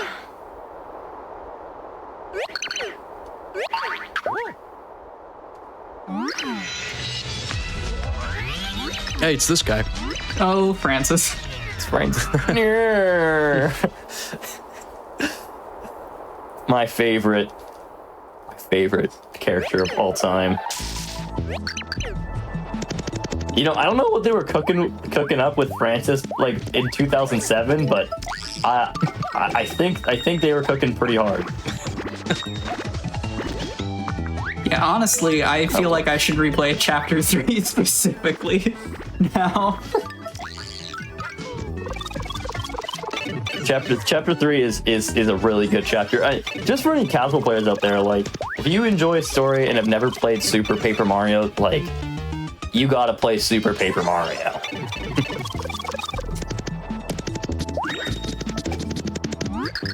So you notice I didn't match that text box. Pretty much it just makes this cutscene just like a tad bit shorter. Yeah, there's going to be a couple instances of that through the run where if you mash really, really fast, the cutscene will just pause for like 2 or 3 seconds for no reason. So we're just going to delay text boxes here and there. Also, fun little lag spot there. So for whatever reason, this game, when you just speedrun it, or just play it for like long periods of time, the game will just lag in certain spots. They're very consistent, actually. Because I don't normally play on disc, I don't know any of the spots, so I see one, I'm like, whoa, wait a minute. Yeah, it's surprising. And it's really bad on JPVC because it's like, oh, did I just crash? It's like, oh, no, it's fine. So this is Bowser. And that was Bowser. Wow. Yeah, benefit to doing the pit. Just 2 hits with Boomer there. Hard fight.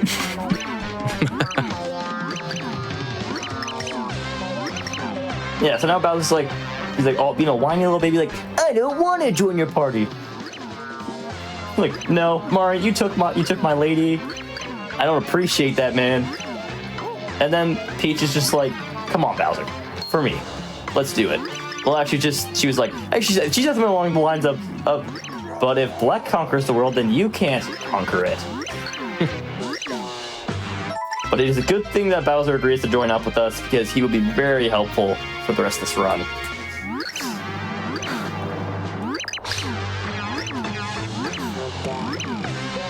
I actually want to make reference to this because it's somewhat important. Is that the amount of points we have now is roughly about the amount of points you have at the end of an set run. Actually, like 20,000 more, but yeah, it's like this is the advantage we are starting with. Yeah, it makes chapter 3, 4, and 5. It makes playing through these really unique. Just because you have Dashel, you have so much XP. It's crazy. Also, everyone's favorite in a Mario game, we do have a water level, 3-2.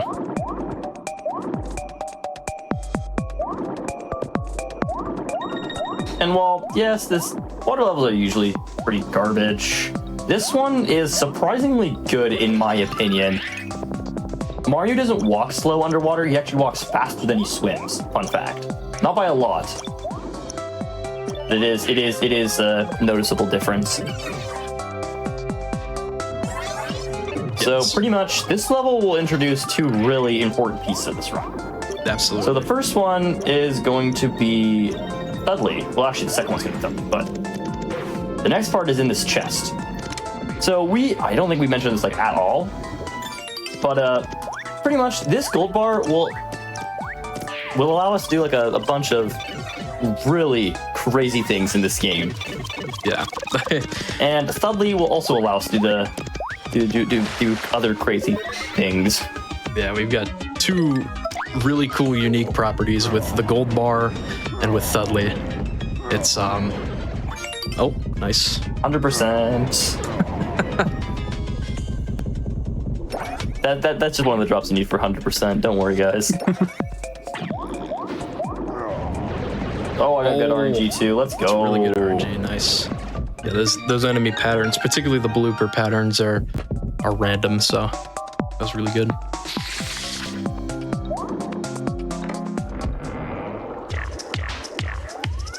There's Thudley.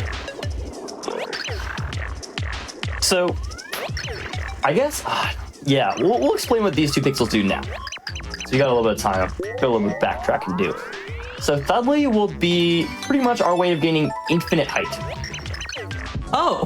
You might be wondering, what do you mean by that? I mean, you can use Mario and Thudley to infinite jump as high as your heart desires. Yeah. And as long as you don't hit a roof, you can just keep going and going and going. As for the gold bar, this isn't technically a gold bar exclusive thing, it's just the gold bar makes it really accessible in any place. We'll have the ability to clip out of bounds through any wall in the game. And this makes a plethora of skips possible. It is between Thudley and the gold bar, we will be doing a lot. Yeah, it's going to be exciting to see. Thudley's intended ability, it just gives us the ability to ground pound with any character. However, the way that Thudley jumping works, which is our infinite jump trick in this game, is before or right as Mario descends for the ground pound, we can actually press 1 again to cancel it. And after doing that, there is a 1-frame window where we can flip to 3D in midair, like the game thinks we're on the ground. So we can just flip to 3D, then it'll prompt us to jump, and we can jump up and attempt that trick over and over again. So it is a 1-frame trick that Castle will have to pull off consistently. There's a little bit of a rhythm to it, but they look really cool. So we're gonna see them in 3-3 in the next level. Unfortunately, you guys won't get to see the biggest use of them in this run, but you know, like Bowser's arms!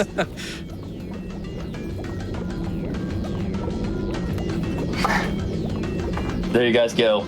If you know the bit, you know the bit. It is a very elite reference. Also, hi, Blooper.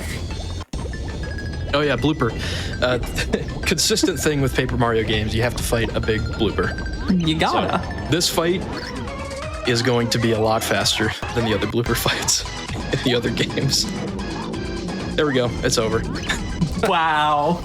So the way that you're meant to beat this version of blooper is one of blooper's tentacles is a red tentacle, and you have to do 3 hits to that specific red tentacle. But just by holding down at the start of the fight with Bowser, we can get the first hit immediately. And then there's like a little grouping of a bunch of tentacles at the bottom. The red one will start on the right side and move to the left. So just because we know where it is, we can go over, use Thudley 2 times, get the 2 hits, and that's the fight. So really, really fast fight nowadays.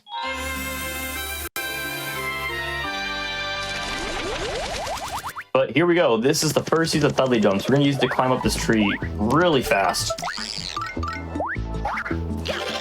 So that's a Thudley jump. We're using a handful of these to climb this tree super duper fast. Just watch and learn. It's not really a whole lot to talk about, but we're going up. Just fitting because this chapter is called Up, Up, and Tree. Yeah, this level in particular is... This is another casual level that I'm sure if you played this game casually was not fun. And it used to be pretty rough for speedrunning as well. We still have to do the outside of the tree.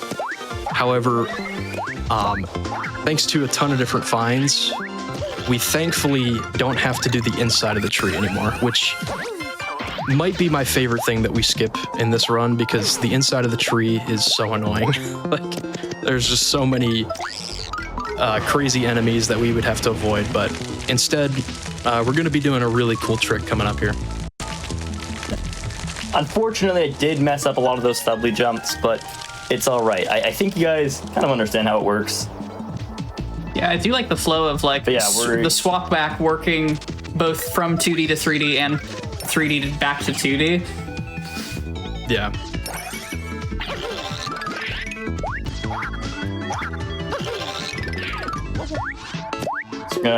So I guess I'll explain skip, what we call tree skip. So this trick has been changed to probably the easiest trick in all of Super Paper Mario speedrunning if you kind of understand how it works. I don't like Mario's boots up like that on the pipe. There's actually a 7 TV we have for it. Go to 3D, run all the way to the right wall, walk to the right. That didn't work because I don't know. Bad position, I guess. That should work. Now you just place Boomer, fall to the floor, and just like that. Yeah. Tree over.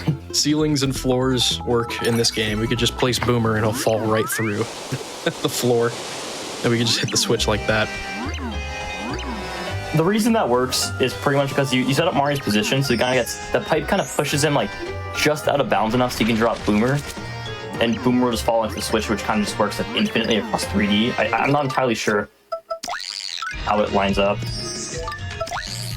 This is Dimentio. And that's Dimentio. Dimentio's done. Wow. That's a shame too, because that's another banger of it is, on the OST. Like, so pretty much how that fight works is I switch to Bowser right under Dimentio, and then I just jump and use Thudley. And while we have the invis frames, we get clipped above him by using Thudley, and we just hit him twice, and he's done. So now we're back to the tree climbing. Yeah, final part of the tree here. And we have to wait for a red wind that we have to ride all the way across. Castle has had a history with this Later, guy. nerd. oh, Goodbye.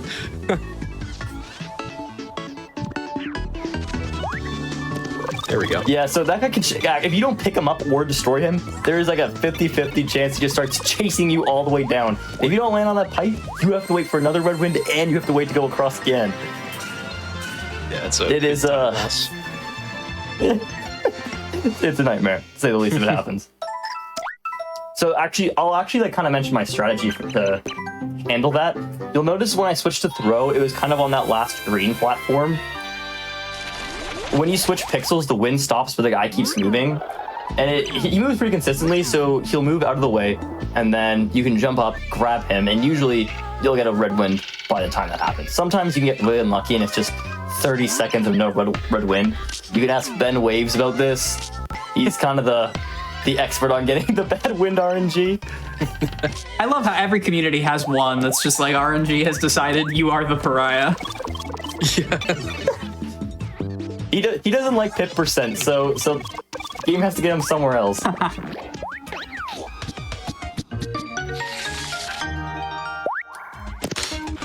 Just a small optimization that I'll mention. I actually haven't tested this one in particular, but you'll notice I haven't switched back to dash to get to run faster. And it's just because it's just not faster to switch back, pretty much. Because the pixel switches themselves take like 3-4 seconds. So it's just not worth to do that like 2 times for a total of 10 seconds for less than 10 seconds of going faster. Yeah, Castle also got a little bit of an extra time save using Thoreau before opening that lock there. So Thoreau is a pretty useful pixel for this early segment, but now we can just run with Dashel. And we're actually going to be seeing a cool trick in this next room. And this is actually our next pixel skip. It's just called carry skip. We're going to be using that out of bounds clip that we mentioned earlier. And we'll be having a snap while we're at it. All right. There we go. Mario had to have a lunch break too, I guess. So pretty much by pausing, we pretty much just use the quick menu by pressing 1 and 2 after just got like a slight moment of holding the gold bar. And if you're holding the right direction, you will go out of bounds. It is astonishing how much that changed SPM speedrunning within a day. Yeah, absolutely. I was one of the people that made the world record progression video for this game's any percent category, and literally the day that was found, gold bar clipping or item sliding, the any percent run just completely broke, like literally in a couple hours. So it was a really cool event. A little bit more on gold bar clipping. We can technically do the item slides with any item, but what's neat about the gold bar is if you try to use it for whatever reason, Mario will just toss it out. And, instead of the item despawning, we can pick it back up after using Slim, jumping up into that wall. And when we switch pixels there by pulling up the quick menu, as Castle mentioned, we can just slide ourselves into the wall and we're out of bounds.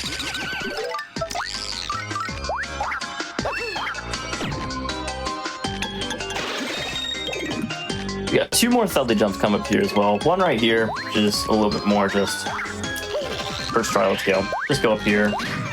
I was thinking about using Dashel for this, but I realized I have to do another one right here anyways. So this next one in particular is really interesting because you got to position yourself nicely so that you can do it in one. You just do like a small jump. And so if you get too high of a jump, you can jump left, but you'll kind of like flip, and you'll go above the block. Or like beside it rather, but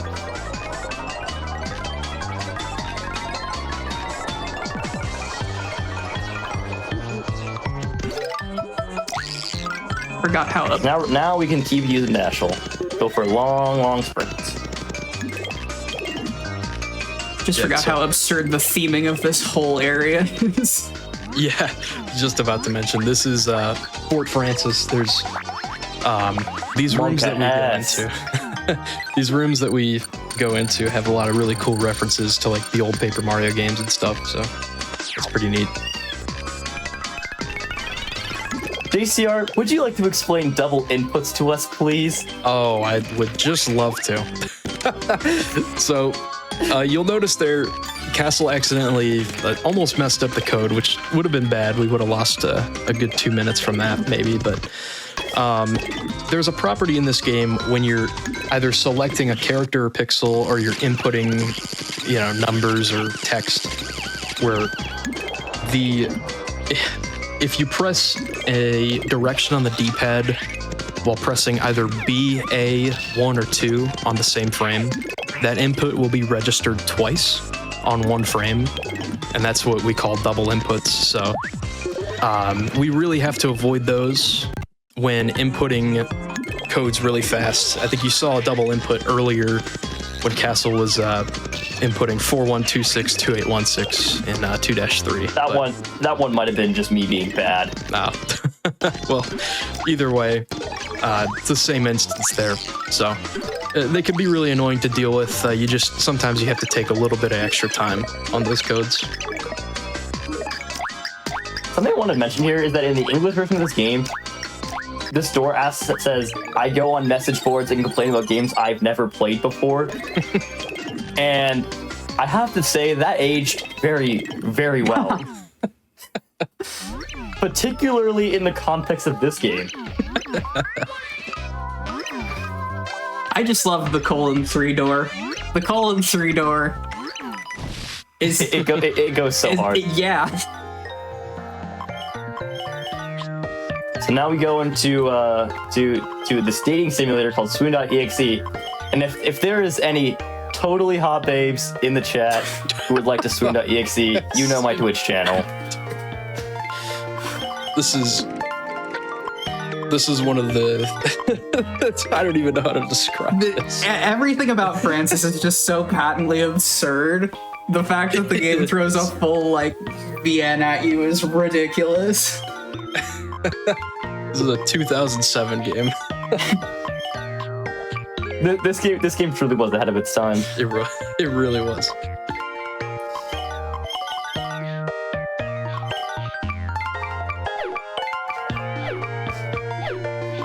I also want to mention is the digibutter.nerd website that Francis mentions is actually a real forums board, and you can look at it. Yeah, someone made a real forum just based on Francis.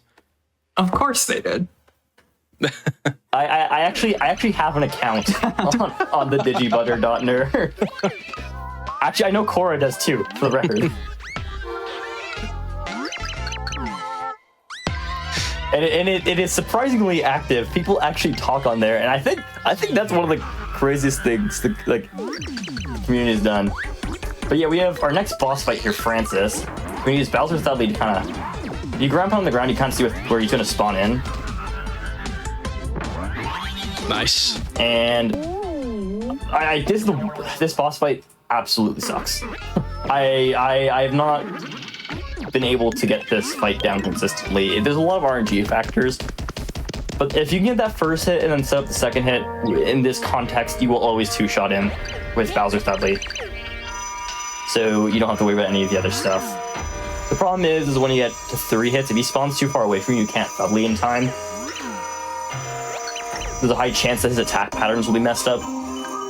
Because the way it works is it's pretty much just like Francis will always pretty much just randomly spawn anywhere on the first hit, and then on the next hit he'll always try and spawn behind you and lick you. And if he licks you, then everything's messed up. Like you have nothing left. Understatement of the century, that. Absolutely. I also do want to say we have crossed over the 2-hour mark, so after this next cutscene is a good time to take our second break. Yes. Yeah, perfect. Absolutely.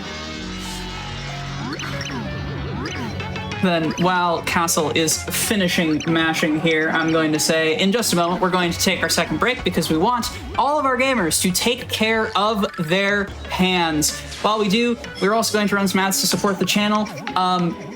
Everyone who has come in to check out these runs and support the Games Done Quick channel so far, you are my personal hero. Thank you so much for the support, whether that is subs, Prime Gaming subs, gift subs, or bits. All of your contributions help us keep our Hotfix shows running. If you're enjoying the stream, you can consider subscribing for exclusive emotes, some ad-free viewing, and access to chat during all of our replays that happen after the shows. You can also, of course, just let your friends know that we're doing speedruns on the internet all the time. It goes a long way. So with that, we'll go ahead and pause the timer. Castle, if you can pause the game. Get up, stretch, and we will be back with the thrilling conclusion of Super Paper Mario after this break. Woo! Okay.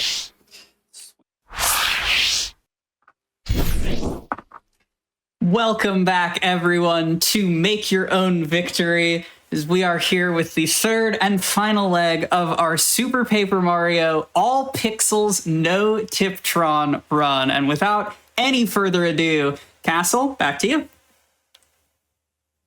All right, so pre-chapter 3. We'll go back again in 5, 4, 3, 2, 1, go.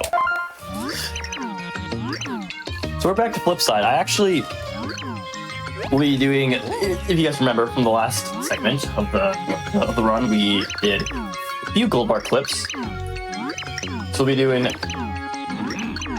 2 more. I'm gonna use the second one as a backup. But you'll notice we have carry now. Let's go. So carry is typically the pixel you use if you want to gain speed and go fast. But because we have dash hold, there's no need for carry in most situations.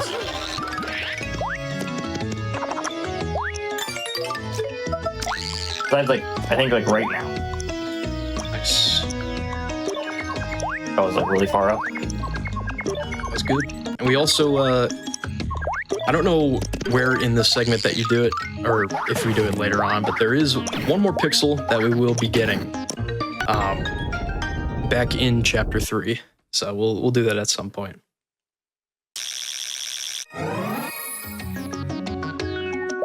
Yeah, I'm not gonna lie, I completely forgot about that. Yeah, I did. I had no idea if you do it later in this segment or not.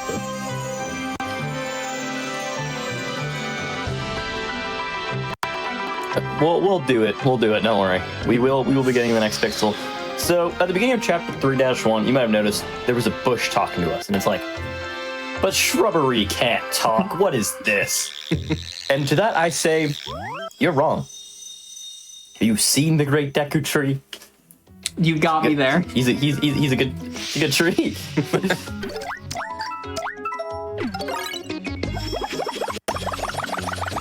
So what we're gonna do. We're gonna enter chapter 4 now. Let's go. I was gonna split, but I realized that my gold sun would have went right through my mic. But yeah, chapter 4. Let's go. We just saved 3 minutes, apparently, according to my splits. yeah, we're here. Yeah. I don't know why. I don't know how I lost 3 minutes, but we're here now. We still are 4 minutes behind, but that's not the point. Point is now we're rolling. Yeah, so there's a bit of a problem that shows up here.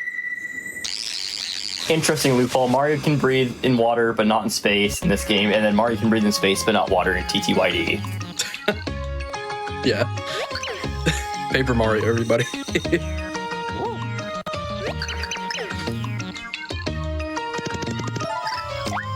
So yeah, I should have done this right away, but we got to go back to 3-1 to get the next pixel. The bush. Name's Barry. I actually want to touch on this now. We're not doing a whole lot. Every pixel is actually a pun. So Barry, for example, he protects you with a barrier. Dashel makes you dash. Throw, well, you throw him. Boomer is a bomb.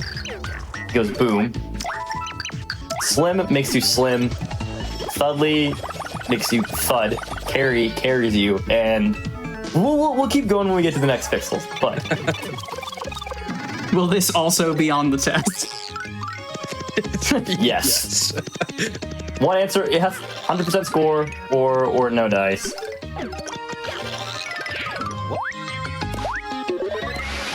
I didn't do it. Dang it. I don't even remember how to do this. What am I doing? Hold on. Yeah, so what Castle's going for here, this was a recent find. Oh. Nice. There we go. Nice. So we could just fall through. We have to land on that save block, but the same property with changing our 3D position in 2D, we can just clip ourselves behind the chapter 1 door, and if we land on that save block, we can get to Merlin's house right here. And that That trick is used in Boomerless now to clip out of bounds and do gate skip.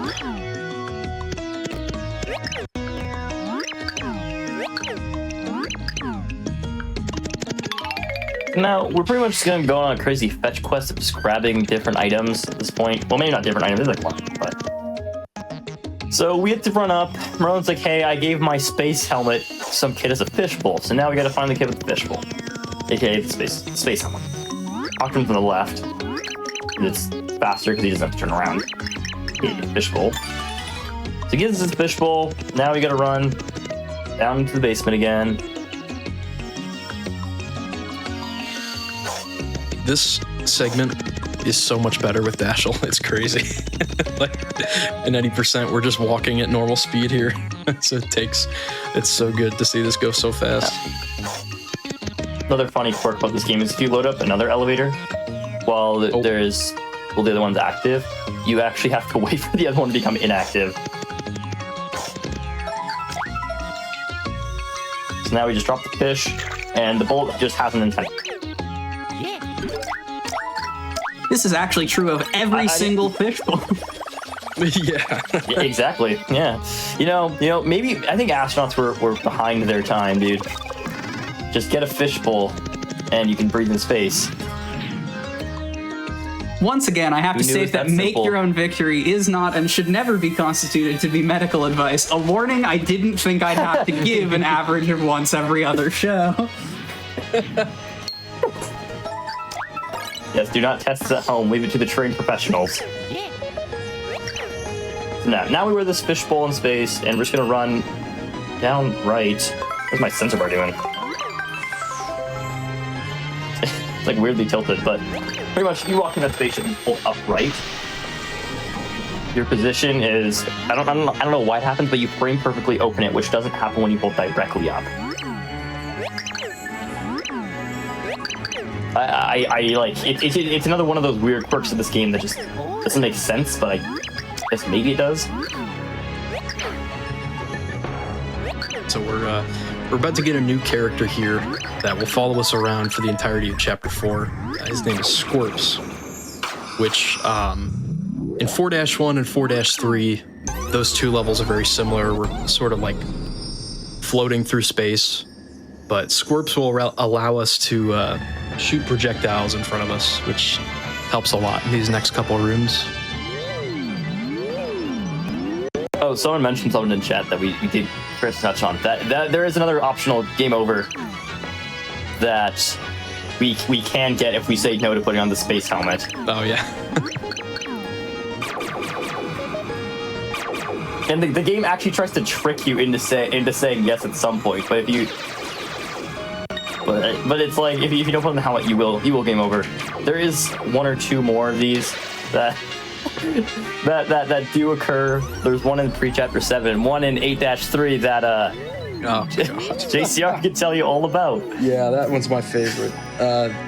In 8-3, you have to fight Dementio, and Dementio will try to get you to join, pretty much like join his side.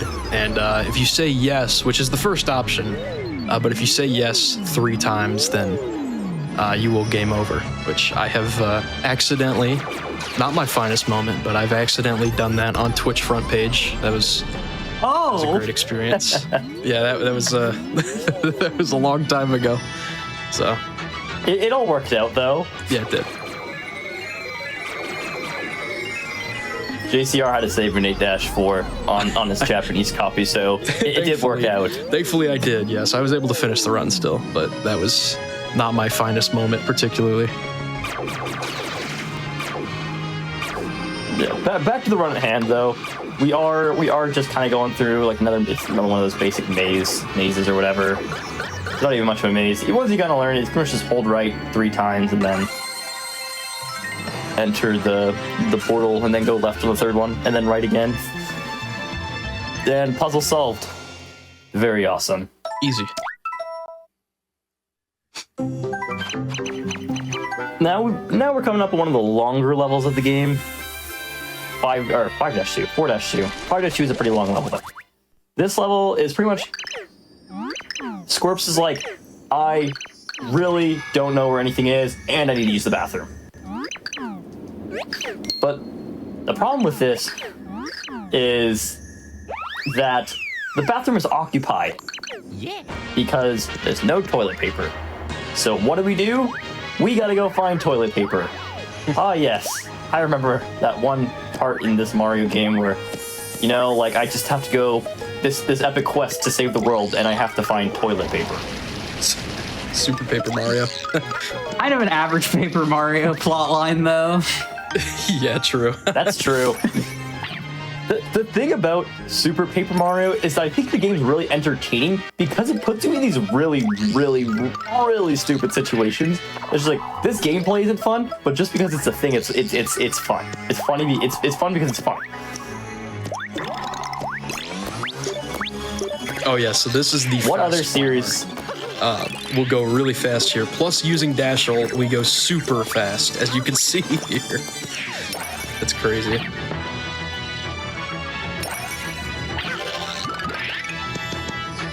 Yeah, a lot of this. The unfortunate part of having dash ult is that the gameplay is actually a little bit less entertaining, in my opinion, because there's not as much heavy movement. Seems There's not as much like optimized movement. A lot of it is just holding one and running. to be fair, seems like a worthwhile trade-off for having to do the entire pit of 100 trials. Yes. That's true. For sure. So, in this room, we have the infamous belly button man. So, it's gonna offer to sell it to us for 1,000, and then 100, and then 10. But because I have so many coins that I don't need all of them anyways, I'm just gonna buy it for 100. Yeah, so Save the second or two. a fun fact about that guy is that for any percent, we don't have 100 coins. Well, maybe you would if you get really lucky, but typically we don't have 100 coins at this point, so we have to say no to him twice. That way he offers us the item for 10 coins and we can purchase it. But if you accidentally say yes, if you like misinput, then you have to purchase it for 100 coins, which I have unfortunately done in my lifetime. That has not been fun. I think in the last 7-8 years, I have avoided doing so.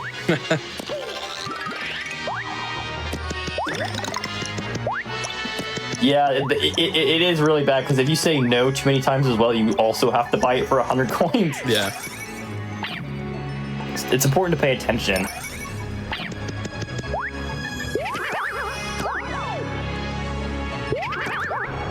Ooh, that's a new movement I've never done before. That's cool.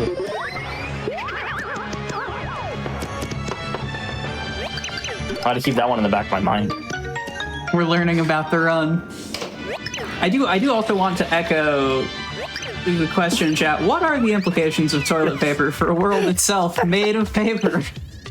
I'm gonna go ahead and say left is an exercise for the I guess reader. You could argue that toilet paper is not the same as paper in our real world here. There's also, we're in space right now. This is sort of like, how is there fire in SpongeBob? I think the more you think about it, the worse it gets. Yeah. And can we just talk about how that piece of toilet paper that we gave Fleet, our newest Pixel, is just a map? The map to the pure heart, pretty much. And yeah, just wipe the poop all over it. Very, very concerning. Good thing that Mario just has to walk right in this game. Get to the next destination. Might get lost. Yeah. Thankfully, that is 4-2. So coming up here, 4-3, I mentioned this earlier, is very similar to 4-1, where we're just sort of gliding through space. In any percent, we would pick up an item at the start of this level, but we're not going to worry about it. Shooting Star would be used for the under chomp fight in 7-2. We're not going to get there today. We're only going to be playing through Chapter 5, so...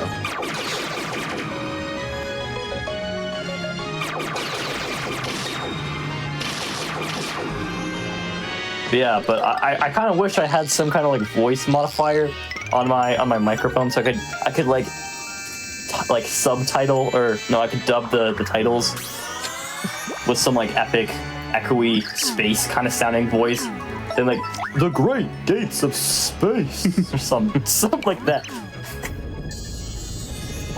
Because that is what this level is called. Those are pretty great gates, to be fair. It's actually funny. The door turnaround trick to get in the doors faster actually works on those as well.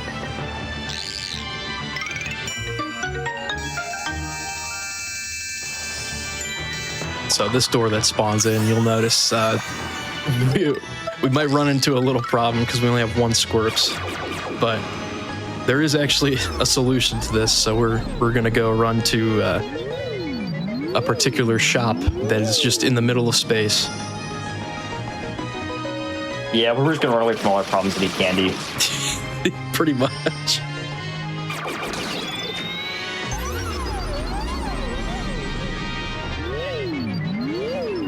So now we're kind of getting into like the different color portals. I actually really like the way that the blue portal looks. It kind of reminds me of like a, I don't know how to explain it.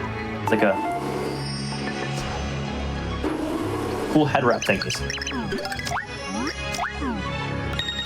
Like a bandana. That's what I'm thinking. Bandana. I love those little like teardrop bandanas. Yeah. So what is the function of the candy we're running away for? We're gonna eat it. Okay, Well, that much I could have Squirps guessed. is gonna eat it. Squirps is going to eat it, and incredible magic things are going to happen. So, I don't know if any of y'all are fans of biology, all right? But you might know that there's two different ways of making a being. And this will be doing a single cell kind of being, right? All right? So by feeding Squirps this chocolate, he's going to pretty much split into two Squirps, except he kind of merges with the new Squirps 2, I guess? Yeah, mitosis. That's what it's called? Mitosis. It's been a little while.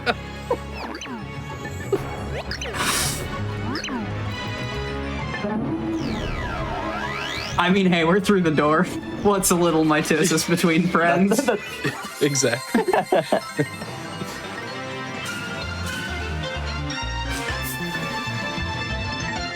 But I hope you guys enjoyed that little science lesson.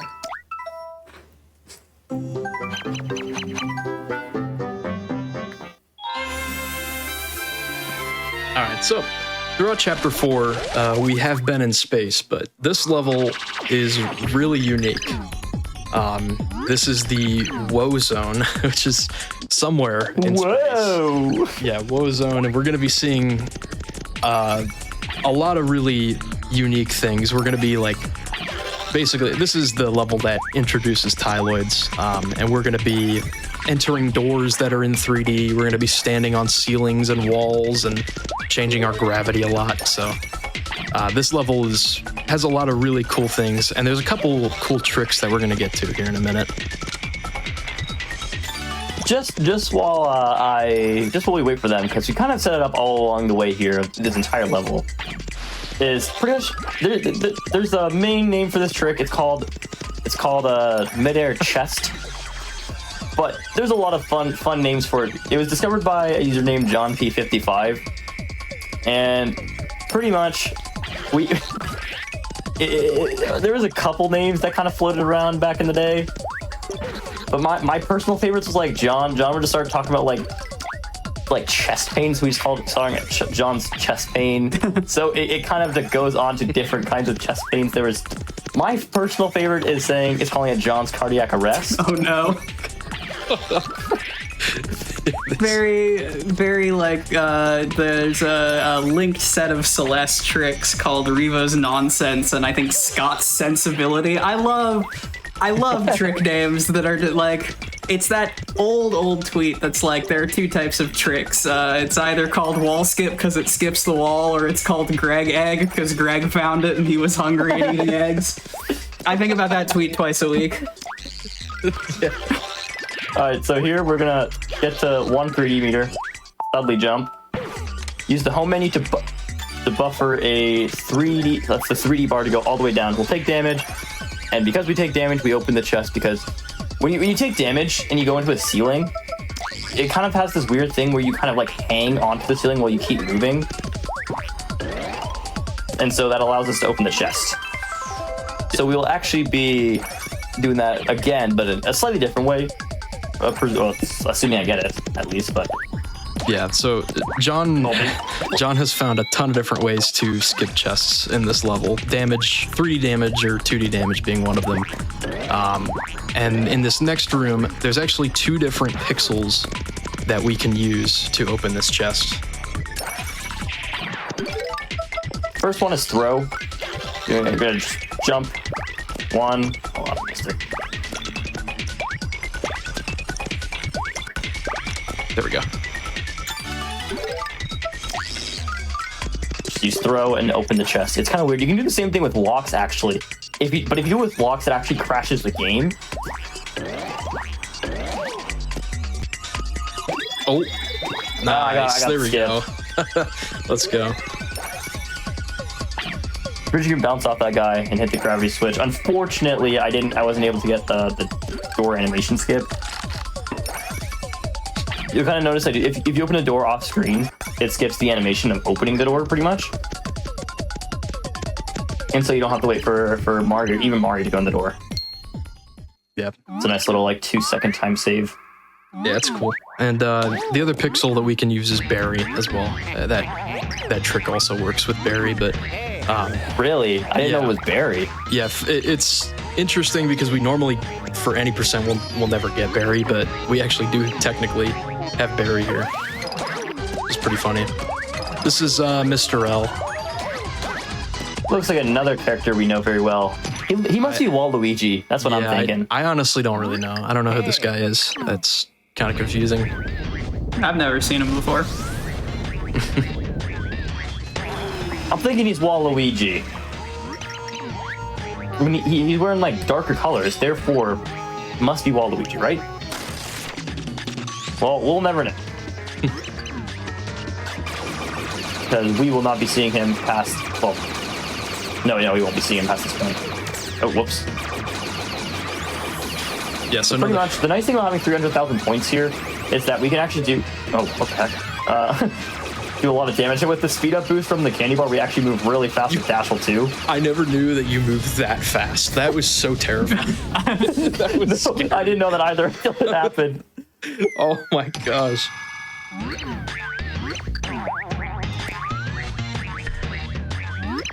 Yeah. Anyhow, that's our chapter 4 boss done. We will be collecting the 5th pure heart. And Squirrel's pretty much like, hey, this is my mommy, and I have pure heart and stuff. So here you go. Worth it to see the low zone, though. I think that's got to be one of my favorite areas in Super Paper Mario. Yeah, I definitely agree. I'm a sucker for gravity mechanics. Mm-hmm. Like these ones are actually pretty cool too, and I think like not so much like the music just slaps. Ooh, I gold to chapter 4. Look at that.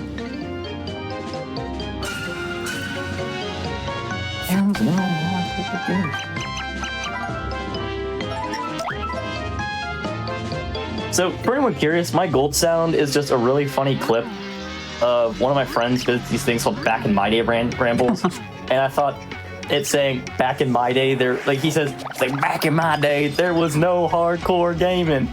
I loved that, and I was like, you know, like I do some hardcore gaming, perhaps. 6 out of 10 mainboard records, by the way. Perhaps, just a little bit. It was a different time. It was a different time, to be fair, and it has stuck the test of time and has been my split sound for 5 years. I do love that. My gold split sound. And even now, like even like new people who kind of like just see my runs or whatever are always like, it's always like on like EB VODs. I always see someone comment, back in my day there was no hardcore game, and I'm like, yes.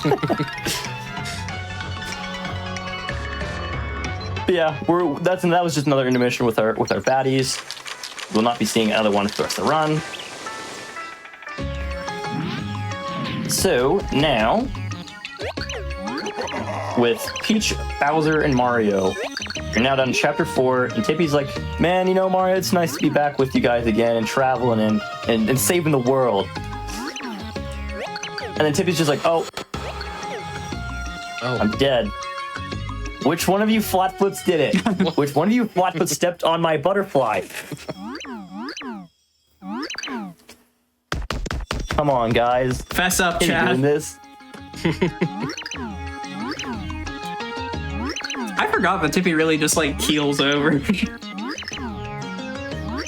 Yeah, it's crazy. There's this is pretty much the second portion I could think of this game where we have to do a little bit of gameplay without Tippy. In chapter 3, obviously Francis stole her, but this next portion we're actually going to be going to a new area that is not called Flipside, but rather Flopside.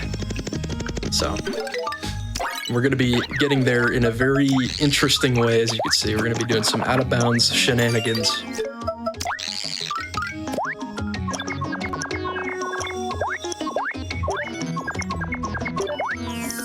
Oh, I missed! Oh no! What? Oh, that is a tragedy. Oh, that's too bad. Scared me for a second because the respawn took a sec. This is like, oh no, are we falling forever now? Yeah, the intended method here is just using Boomer at the end of this room, and then we have to use Fleep. But there is a way to just stay on the same out of bounds through all this.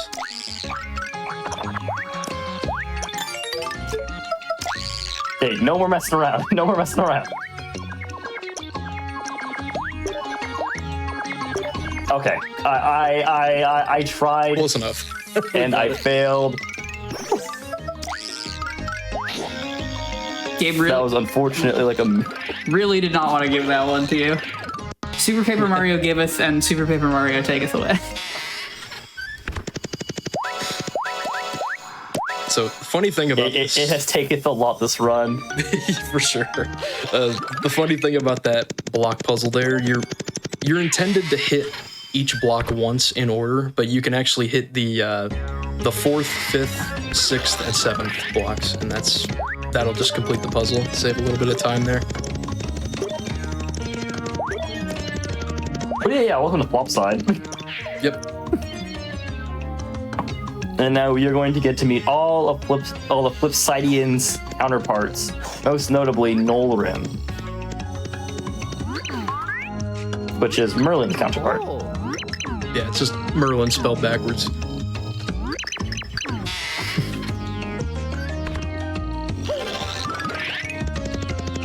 And we will nice. get to feed this guy the meatball. My favorite. His name is Wilderberg. So he's just going to create a pipe between Flipside and Flopside, which will make traveling between the two very, very easy. And it's a lot faster as well. And you will not be seeing me fall into that pit 3 times again. Yeah, we will. It is actually important. I know we're not beating the whole game, but it's pretty important that we get that pipe because it's going to save a good amount of time for the final pixel that we get. We will be traveling back and forth 2 or 3 times.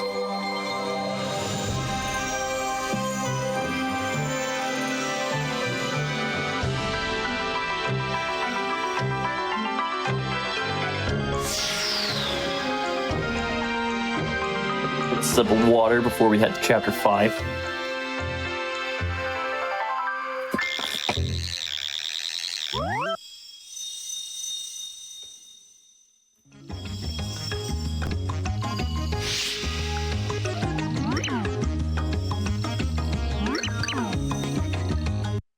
But you said we have just one more pixel in the category? We have 3 more. Three We more? have 3. Three more. Ignore me entirely. we got a couple more. But this chapter 5, we won't be completing all of chapter 5. We'll be going most of the way through it. And then afterwards, we'll get 2 Pixls there, and then there's a whole side quest that we'll have to do, and that'll be our final Pixel.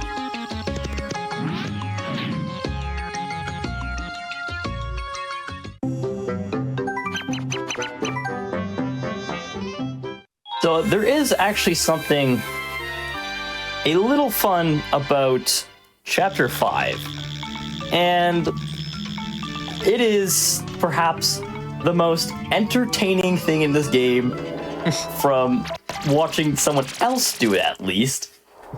So this chapter, we are going to have a plethora of codes that we need to handle.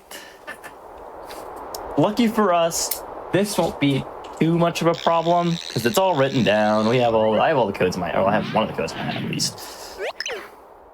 I'll see if I can remember the second one.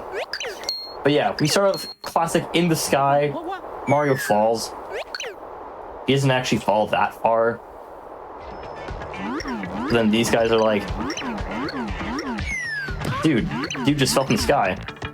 So these are guys are pretty much like, I think they're called Kragonons or Kragians or something. But pretty much, they're in a war against the Floro Sprouts. Because these guys are kind of like how like humans were in the industrial age, where we were just consistently contaminating anything and everything in sight. Yeah, so that's kind of like the whole story of this. The Floro Sapiens are pretty much mad with these guys because they're dumping all their trash in the river, so it's getting to their Floro Sapien cavern. So that's the whole conflict going on here. I do really enjoy the fact that these guys are kind of like their names are puns based off of early human life. Like we'll see a possessed version of the Kragnons called Florocragians instead of Homo sapiens, which I think is really funny. So now we're just gonna be in like a chase with these guys. Game of cat and mouse, pretty much. Or I'm the cat, and I guess they're the mice.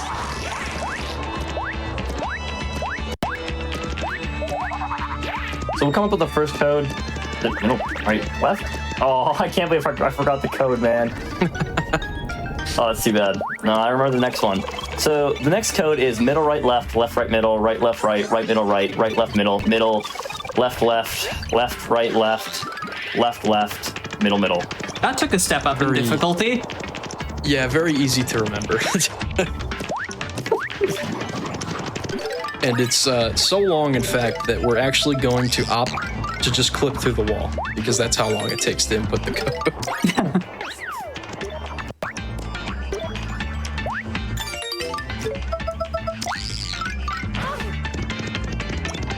So just like that, just run through the wall, no middle, right, right, middle, blah, blah, blah, eat it.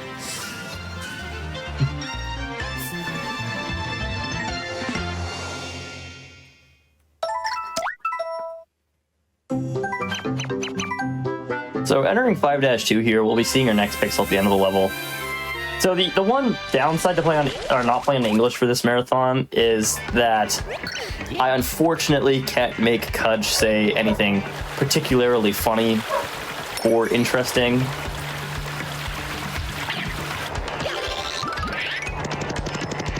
Yeah, in order to hit the code, you have to say please, like a lot of times. There is a guy in the first room of that level. So you have to exit the first room and then go back, find him, and you have to type out the word please like so many times.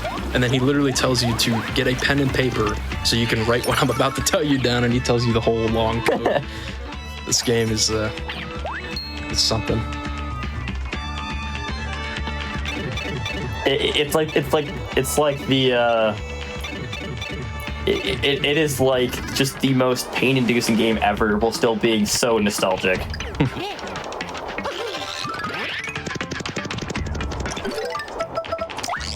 And just so funny consistently.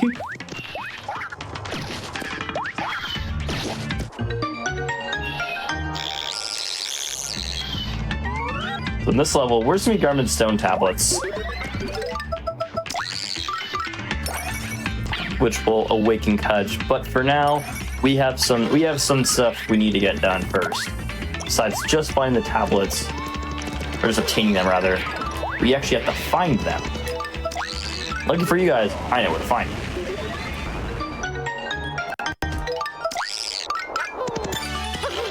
So we have the water and the fire tablet. The next one is the stone tablet. But there's gonna be a bit of an obstacle standing in our way here. And it's not much of an obstacle, to be fair, but worth mentioning. We will be seeing a second encounter of everyone's favorite Irish/Scottish villain. It's your boy, the chunkiest of chunkers, O-Chunks. Unfortunately, we won't be seeing O-Cabbage this run, but... Yeah, O-Chunks has 2 Chapter 5 fights, one here, and then after that, Dementio makes him, or turns him into O-Cabbage, I guess, gives him the Floral Sprout, and he is, like, super fast in that fight. And he talks about vegetables. Cabbage, asparagus, lettuce. I did not switch to Bowser. Okay, this is fine.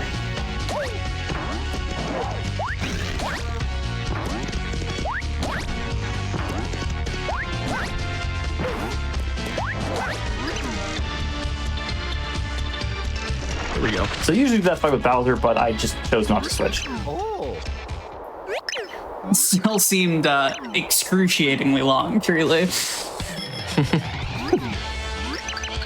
Well, Bowser probably would have like 3-shot him. Yeah. But... I just want to see if I can do this trick. Yeah, there's a really, there's an interesting trick. It's kind of weird, but we can actually get the stone tablet to spawn a little earlier than intended. Unfortunately, didn't get it there, but you're normally meant to do that. Just run a circle around this Yoshi statue. But there's some really odd movement where you can actually get that to trigger without having to move all the way around. So it's interesting.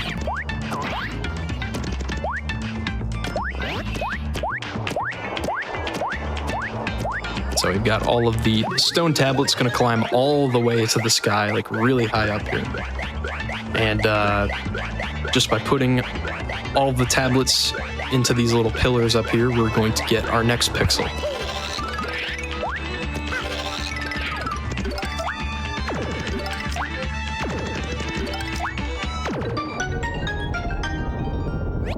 I mentioned we'll be seeing Kudge.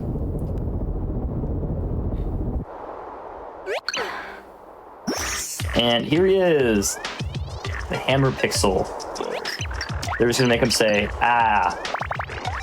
So it has to be between 4 and 7 characters on Japanese, and it has to be all 8 on English, fun fact. Wait, like you have to fill the text box? So only on the English version you have to fill the text box.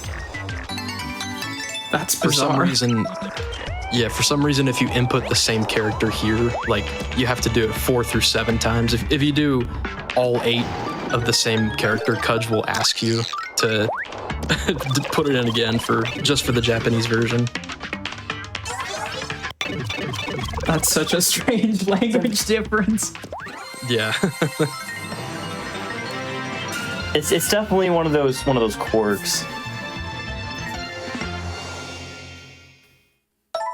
So we're going to be introduced to a fan favorite Super Paper Mario character in this level. And I know there was mention of his catchphrase earlier in the chat. So why don't I give you guys the catchphrase? Craggly Ho! I do recall a Craggly Ho or two, yeah. Craggly, oh, yep, this is everybody's favorite Flint Craggly. We have to, the whole story around 5-3 this level, we have to pretty much get his camera crew back together. He's trying to do like a news report down here. But we have to go find his two cameramen to try to get the key to that door there. Trying to think. I think it's like Monta something and Hortzingaro. I don't know. I actually don't remember. Or Hortzing. I think it's like Hortzingaro. That's what it is. So yeah, fast forward plus dash roll here, especially not in space. You just zoom. Very fast. Oh wow.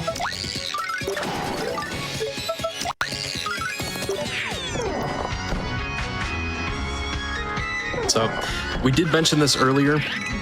Oh, actually, never mind.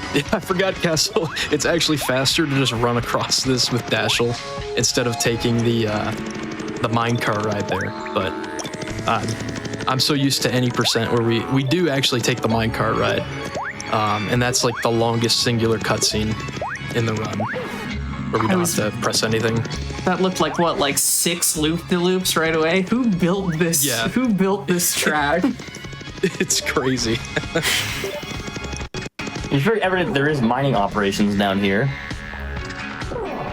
Maybe Flint Craigley just needed something interesting for a show. It's another thing here is we're doing a trick called a fleet pledge cancel. Yeah. So you can interact with anything that you can press up with across the room. You can pretty much interact with using a fleet pledge cancel, where you just use Fleep on a ledge, and it kind of like awkwardly positions Mario when he goes back from 3D. It's that There's like trick. a brief moment where he's standing.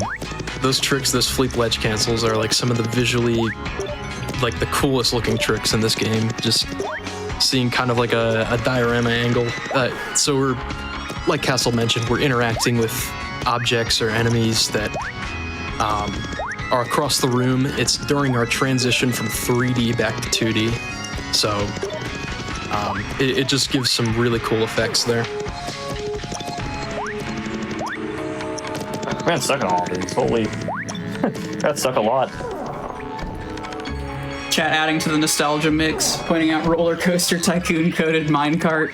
I agree, and it's beautiful.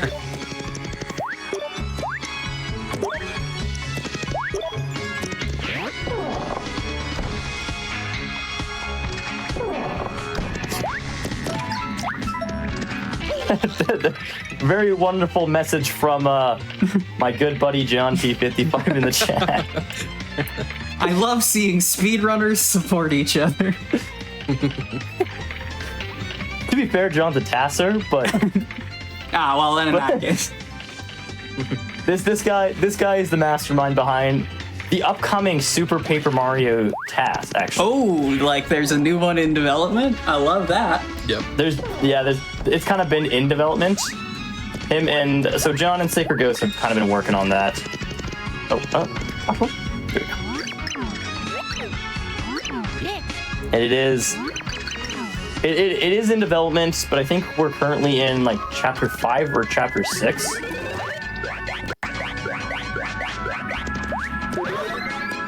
Yeah, but there is a task of this game, but it's really old, from like 7-8 years ago or something.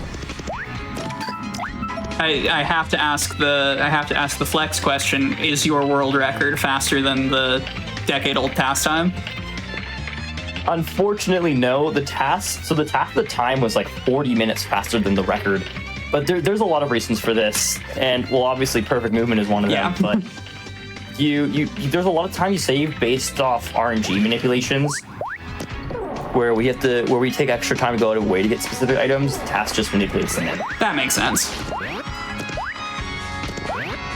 And there's still like a handful of task-only things that we do now that were available when you could do when the task was made, but it was just not worth it at the time to go for them. And it's mostly new methods of doing like all that stuff now. Like carry skip used to with doubly jumps over those spikes, but now we use a gold bar clip. There's tons of things like the original water switch skip method with life stream jump.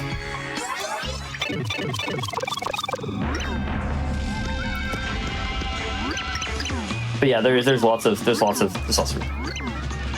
perfect loads. I think is probably the biggest reason. There's variance on the loads. I know you talked about like door Well, I just mean, animation like- skips and that sort of thing.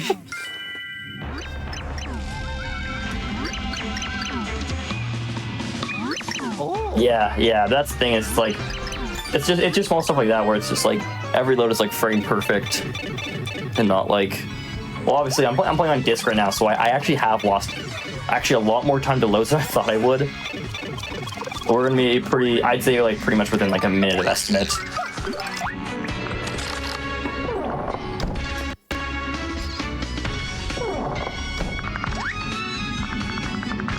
Skip another minecart. Yeah, we can skip this right whole next. Yeah, just hold dash. You can actually do it with carry too. It's just slightly different.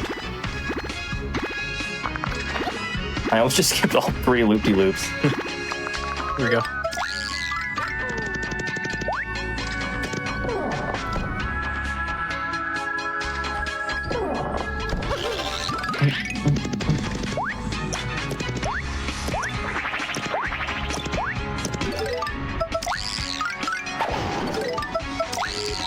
It's actually unfortunate because we are going to 5-4, but we unfortunately will not be doing either 2 tricks that have changed 5-4 from a 10-minute level, or maybe not a 10-minute level, but It's a like really long level into a minute, or like a level that's only 4.5 minutes.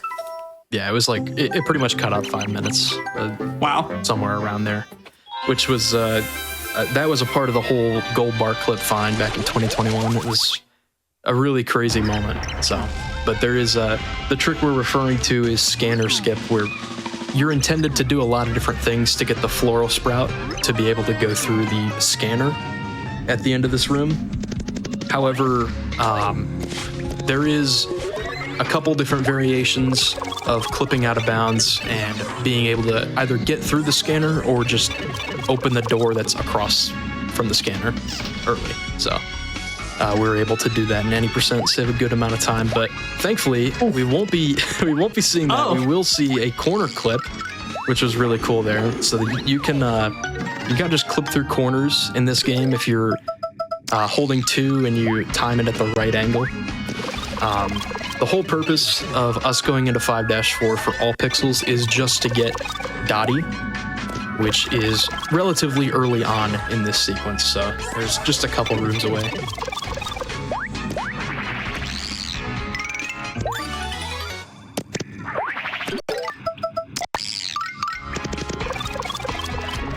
Probably was faster switch back, but that's fine.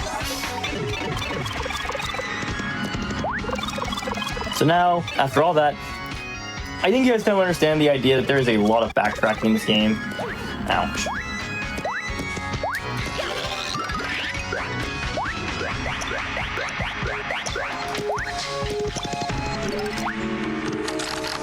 More backtracking. But now we are back to over here where we already see Dottie with this dude.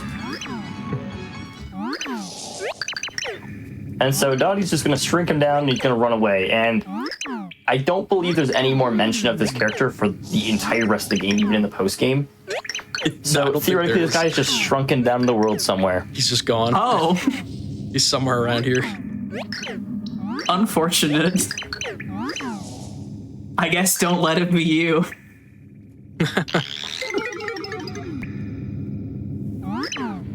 Just goes through the door, never to be seen again.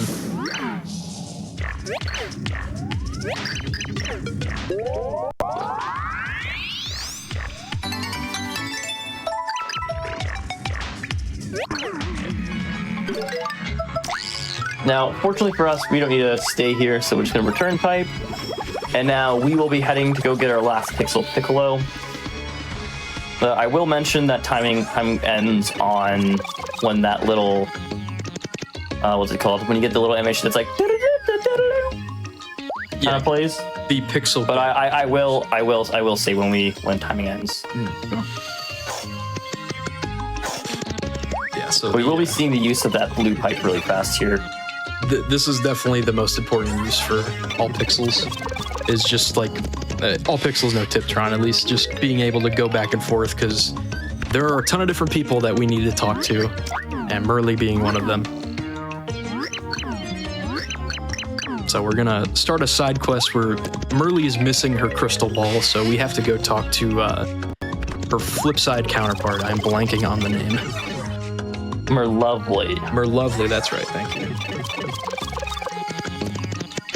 And you remember how I said we're going back to chapter 1? We are going all the way back to chapter 1, all through chapter 1. So Merlovely's gonna be like, hey, I'll give you the crystal ball if you give me this. So now we're gonna return pipe, and we gotta head back to 1-1. Yeah, so we have to talk to, after talking to Merlovely, we gotta go talk to Vestovius. That was the guy that we got the 3D flip ability from in 1-1, so that's where we're off to next. Just while we're doing this quick run around, and there's not really too much that happens for the rest of the run, I just want to thank JCR for commentating with me today. It's been a good time. And I want to thank GDQ for having us here. It's been a blast, and we really appreciate the opportunity. Yeah, thank y'all so much. I appreciate it. It's always such a pleasure to showcase Super Paper Mario on this stream. I have to say, your energy is absolutely infectious, and just judging by the number of what I gather are Super Paper Mario super fans and runners as well here to show support. I am very excited for the future of this community and for your world record sweep as well. Yeah, absolutely. Castle I'll do it for you guys. Castle's going on a grind. I won't promise anything, but I'll. It's kind of on the back burner, and it's kind of a side project while I have other things in mind. But come summer, I can promise you guys there's going to be some awesome stuff going on. I guess kind of a small plug, I guess, but well, I'm sure JCR will be running another Pit % tournament. Yep, coming up this summer.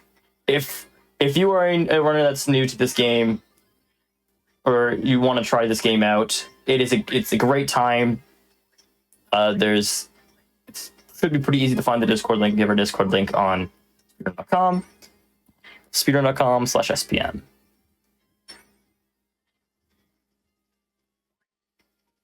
Oh, hold on. Yeah, game audio disappeared. Okay. Just making the estimate spicy. Yeah, we're almost towards the end. We are talking to Watch It here in 1-2, and there's one more person we got to go talk to after this. But as you'll see, not only do we have to talk to them once, we do have to go back in reverse order and give everybody their respective items that they've been wanting or asking for. So our next stop is 1-4. We have to go talk to Merlumia again. It's just going to be running through level. We'll need one more Flea Bledge cancel.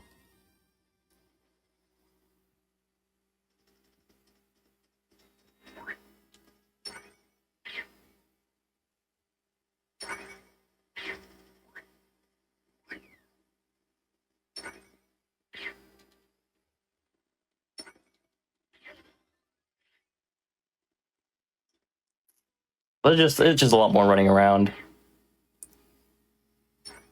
Yeah, thankfully we only have to run through this level once, which is nice. We just have to run to the very end.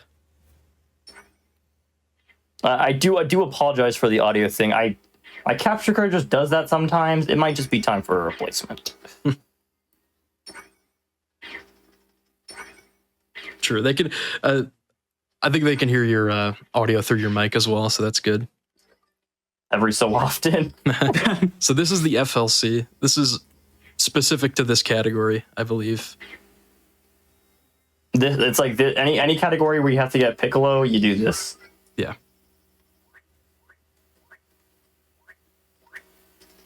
This also applies to 100% and just regular all pixels.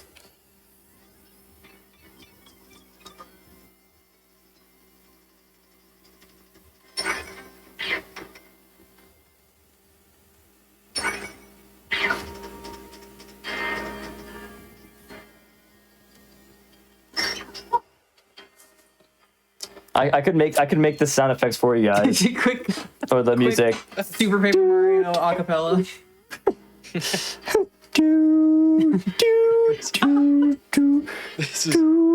so funny. So for every anniversary of Super Paper Mario in April, on April 9th, or around that time, we run anniversary races on the SPM community channel, and this last any percent one that we did, someone didn't have game audio, so Ghost and That was tackle. Ghost and I were actively pulling up like on YouTube all of the backing tracks and just playing them at the right times for chapter 8. Incredible. That's so game fun. knowledge right there. Let it never be said that speedrunners don't know about the games they play. That's dedication. It was so good.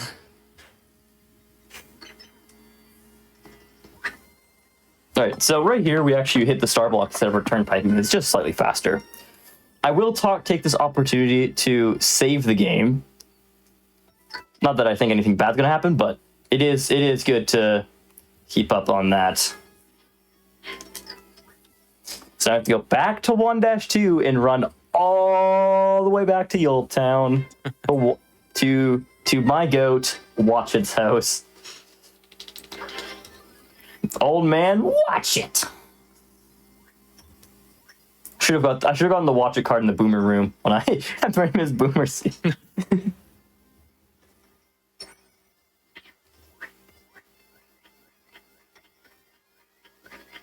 So I guess in the denouement, I'll ask a question that I ask of all the runners I haven't, which is how did you get into speedrunning this game in the first place? So the way I got into speedrunning this, and I'm sure this is probably pretty similar for JCR, is I had seen the world record from a runner. I will not say the name for a few reasons, but it was one runner and another guy named Dead that I watched a lot back in the day. And I was like, you know what? I like Super Paper Mario. Why don't I try it? And funnily enough, when I first ran this game, I'm like, man, I'll get world record on my first run. This was like before I knew anything about speedrunning. And I was humbled pretty quickly, but that led to so much more, as you can tell. 6 world records. I speedrun a ton of games now.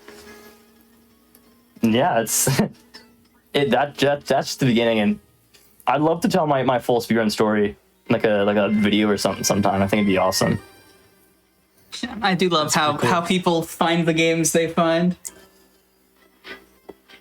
Yeah, I started pretty early on around the same time. I did watch I'm Dead, Mirai back in the day, but truthfully, I started to learn the game a little bit and then I stopped. But what got me back into it was I saw a any percent video guide by NM Flash. It was a really old guide, but watching that made me pick up the game again. And yeah, it's just been history from there. It's been so many years now. So sort of, I actually produced an updated any percent video guide on YouTube now. So we have an updated version featuring almost every top level trick and tutorials for everything. So that's really cool.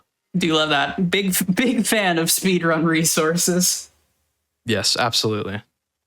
Yeah, and I have to say that's something I really enjoy about SPM is I've seen games with resources, I've seen games without resources, and or at least in my experience, the other games I've speedrun, like besides Mario 64, don't exactly have as rich of resources as SPM has. So I have made it a point to try and keep the tutorial out there for the newest version of any given trick, even if it's like not exactly the best explained or anything.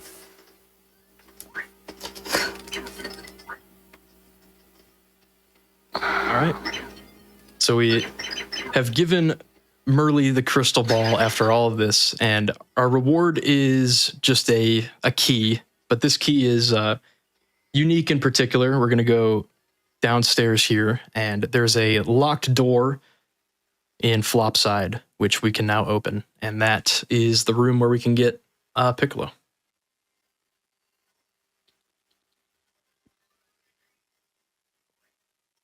So we're just about there. I think we're gonna like just barely beat the estimate by just a few seconds.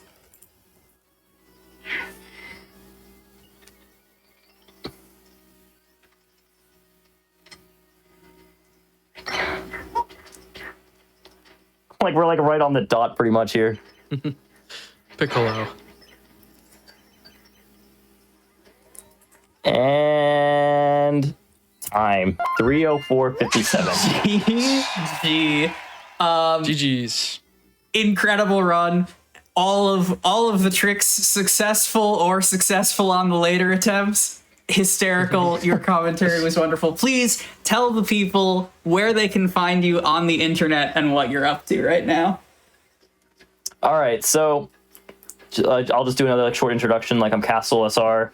My current goal right now is a sub 20-hour Super Mario 602 time, with SPM being kind of on my side burner.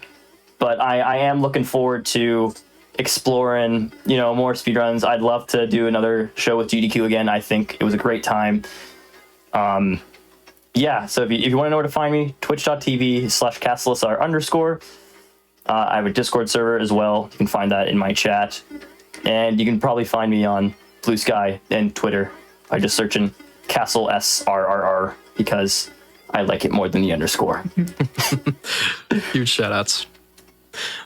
For me, I'm JCR. I don't really stream too much on Twitch, but you could find me. I run the SPM community channels on Twitch and YouTube. You could find me more active there. And yeah, thank you guys so much once again for this opportunity. This was a lot of fun. Of course, you both absolutely crushed it. Congratulations. And chat, that was just run 1 of our day. We are going to take a quick break.